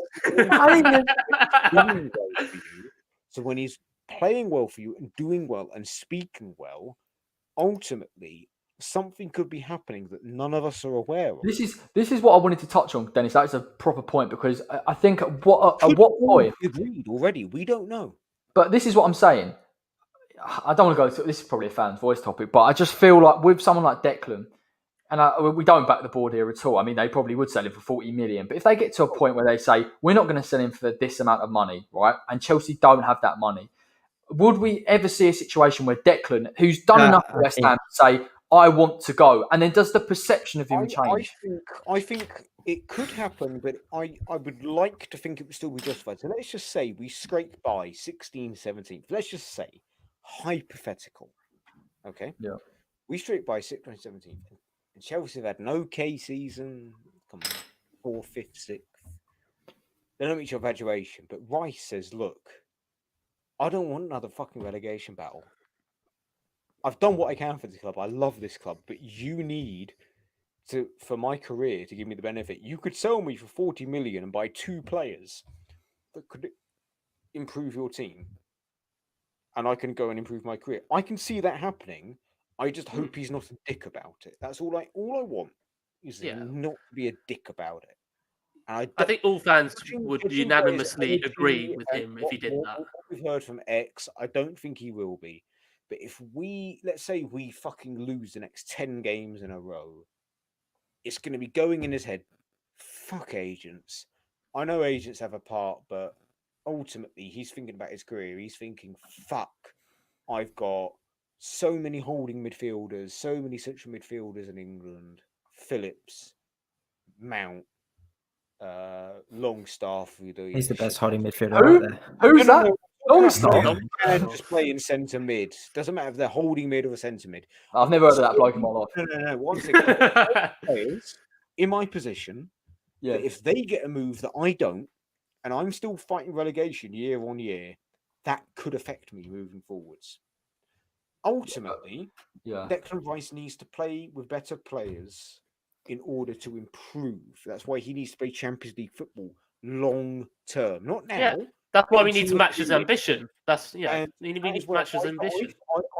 I fear that we're never going to match his ambition. We never are, especially under these owners. Not with them. Not with the owners. No. And the problem we've got is that trade-off. The only way that I can see him forcing a move is if we somehow get a relegation battle, either this year or next year. Chelsea are doing okay, or someone else are doing okay, and they say, look, for financial fair play, we can't sign you for that 80 million, your owners, but we can for 45. And he could turn around and say, look, I need to move. 45 million This is what I said. Lots of fucking money for you to invest in the team. If you let's play devil's advocate and say Sullivan says, you know what? Yeah, I will invest in the squad rather than buying my son a fucking mansion because I've decided to wake up and not be a cunt today. Look, where's the monetization? Look, what have you done? Yeah, it's gone. It's actually the gone. December CPM was meant to be good, and that's We've it. lost it. The ad revenue's gone. Landscape have clicked off the videos. That's it. We've lost 5,000 subscribers. Everyone's leaving now. They think it's as well. So, mate. So we've still going. It's for David. It's for Declan Rice, right? 45 million. What we're going to do? Right, we're going to bid for Daniel Sturridge, who's on available on a free transfer. We're going to give them 5 million up front and 10 million. It's a free transfer. Now we're still giving 5 million. Yeah, we're still giving 5 million. And then we told the fans that we tried. Yeah, we tried. Can I just interject? Just to try and round. Yes, please, Corey. Please. Try and round it off. What I will say, from my perspective, is I think at one point, the owners, it will become a trade-off between Declan Rice and investment in the squad, which of course I would never back them to do because I think we'd see a massive chunk of that wage not being spent, and we've seen that previously. What I will do to end this is ask you, how much do you think Declan Rice is worth in this current market? Forget the owners and forget what they'll sell him at. What is he worth? I think close to 100 mil. 80. Yeah, 100. Somewhere around that region. I'd say if it was me personally, minimum 100 million, because if you think about it, you're signing him, he's going to be the linchpin as a holding mid, or you can retrade him as a centre back. And think about how many millions have City paid on defensive players over the years? How many millions have Chelsea paid over defensive players or holding mids? How much do they sign Jorginho for? Declan Rice is a known commodity with Premier League experience. It is going to be your linchpin for the next 10 seasons. £10 million per season is nothing to pay for. So 100 million is the minimum I think he's worth. And I couldn't give a fuck if anyone in the comments call me deluded. That is the minimum he is worth. How much he will be sold for, of course, will be less because we're owned by a bunch of cunts. But mate, the money. To me, he is worth more than 100 million because of what. But this is the thing, right? We can have this debate about how much is Declan Rice worth. The reality is no one's ever going to snap him up for 100 million. So that is out the window how much he's worth. That's Get the graphic up. He's one of the best CDMs in the world, in my opinion. Again, I don't care what anyone says. That for me is the reality. I will finish with this very quickly. Mm-hmm. The ifs, buts, maybes, Declan Rice, Champions League football. Will we finish in Europa League? Are we going to be in a relegation battle and lose 10 games in a row? The reality is the January transfer window starts in 14 days. 15 days to you guys. Loads of content coming up. Because it's 7 a.m. We've got 31 days there to hold off. And if anyone comes in like Chelsea and offers 60 million, fuck off. Because at the end of the day, guys, at the end of the day, we're doing well. We can keep him and review it at the end of the season when qualification for Europa League and Champions League would have been locked in by Chelsea, by all those top 6 teams. And whether we're in that at the end of the day remains to be unseen. Chances are no. And we can have this conversation another day. January, we have to keep him. Yeah. We have to. That goes without saying. Absolutely. Yeah. Absolutely. So the debate is irrelevant. We'll wait and see what happens. I mean, following on from Dennis, like obviously what he is worth is upwards of is around 100 million, if not more. What he will be sold for, I'm imagining probably around 70 to 80 mil. Yeah. Yeah. Because listen, mate. I apologise if anyone's offended that's seen Dennis on the replay. To be fair, I put not for kids, but Dennis is definitely scared people away. The worst thing that I've ever said on this show. You said a lot, mate, and it will be pulled up in a highlights moment at some point. But Democrats will have a field day with us. My 10-year-old brother's watching. Yeah, you're scared him, right? Anyway, listen, let's wrap it up because Angus wants to go to bed and he's done us a solid coming on again. Angus, love your opinions, love the analysis as always. I'm sure you'll be back for the Chelsea game. Pleasure to be here, guys. Thank you. Asset is all. It's an asset. Then we've got. It's bloody brilliant, and a lot of my mates agree. So brilliant. Cheers, Dennis. And then we look. We've got the two ramblers, Dennis Watling and Charles. Yeah, on the other end of the scale. Yeah, us weirdos just holding it down a bit. But obviously, lads, thank you so much for coming on. You do make the show. If we do get the 5K, you can come on and have a little. Thank you so much for 5K because you are a massive part of it. Thank you for the quiz. Thank you. Yeah, actually, while we're here, quiz next week with Dennis. Hopefully, he won't be as trolleyed as he is now, but he will definitely do a quiz at least, probably on the. What did we say, mate? 22nd, 23rd? I can't remember. 22nd. Well, I do want Angus to be there, so we'll have to maybe do it at a time that Angus can do, and then broadcast it later. Okay. Whenever. No. You pick a time, I'll be there. Oh, look at that. That's commitment, man. That's commitment. We'll try and sort something out to make it fit, mate. Try and make it a bit fairer on you, mate. Fairer. Well, I said to him, that's why I wanted him on, because the fan's voice, it's too early, and there's no reason for him to get up. So I said we'll try and do one on Saturday. What is it, like 2 a.m., 3 a.m.? 7, isn't it? No, it's 6:30 in the morning. So kick off was 4. Nuts, man. Unbelievable. Right, well, wouldn't change it for a thing, boys. Right. UK time. Anyway, can I get the outro? We can have a chat on. You go to bed. Yeah. Listen, thanks to all of you lot. If we do hit the 5K between now and whenever we're back on, obviously you lot have been a massive part of it, as has everyone on the Fans Voice. It's so important. We've got a real decent community going on here. We managed to get to 66 viewers tonight, a record high for the Watchalongs. I'm sure there'll be loads of things to look back on, in particular that Sebastian Allaire goal that I will clip up and you can see again for your personal enjoyment. I will be back very, very shortly with an instant match reaction. I've also got to do my homework then on Chelsea, Fat Frank's team. I'm looking forward to playing them because there's nothing I would look forward to more than getting a win over Fat Frank if we can ever pull it off. But until then, enjoy your evening. West Ham are still, 5th? We're still 5th?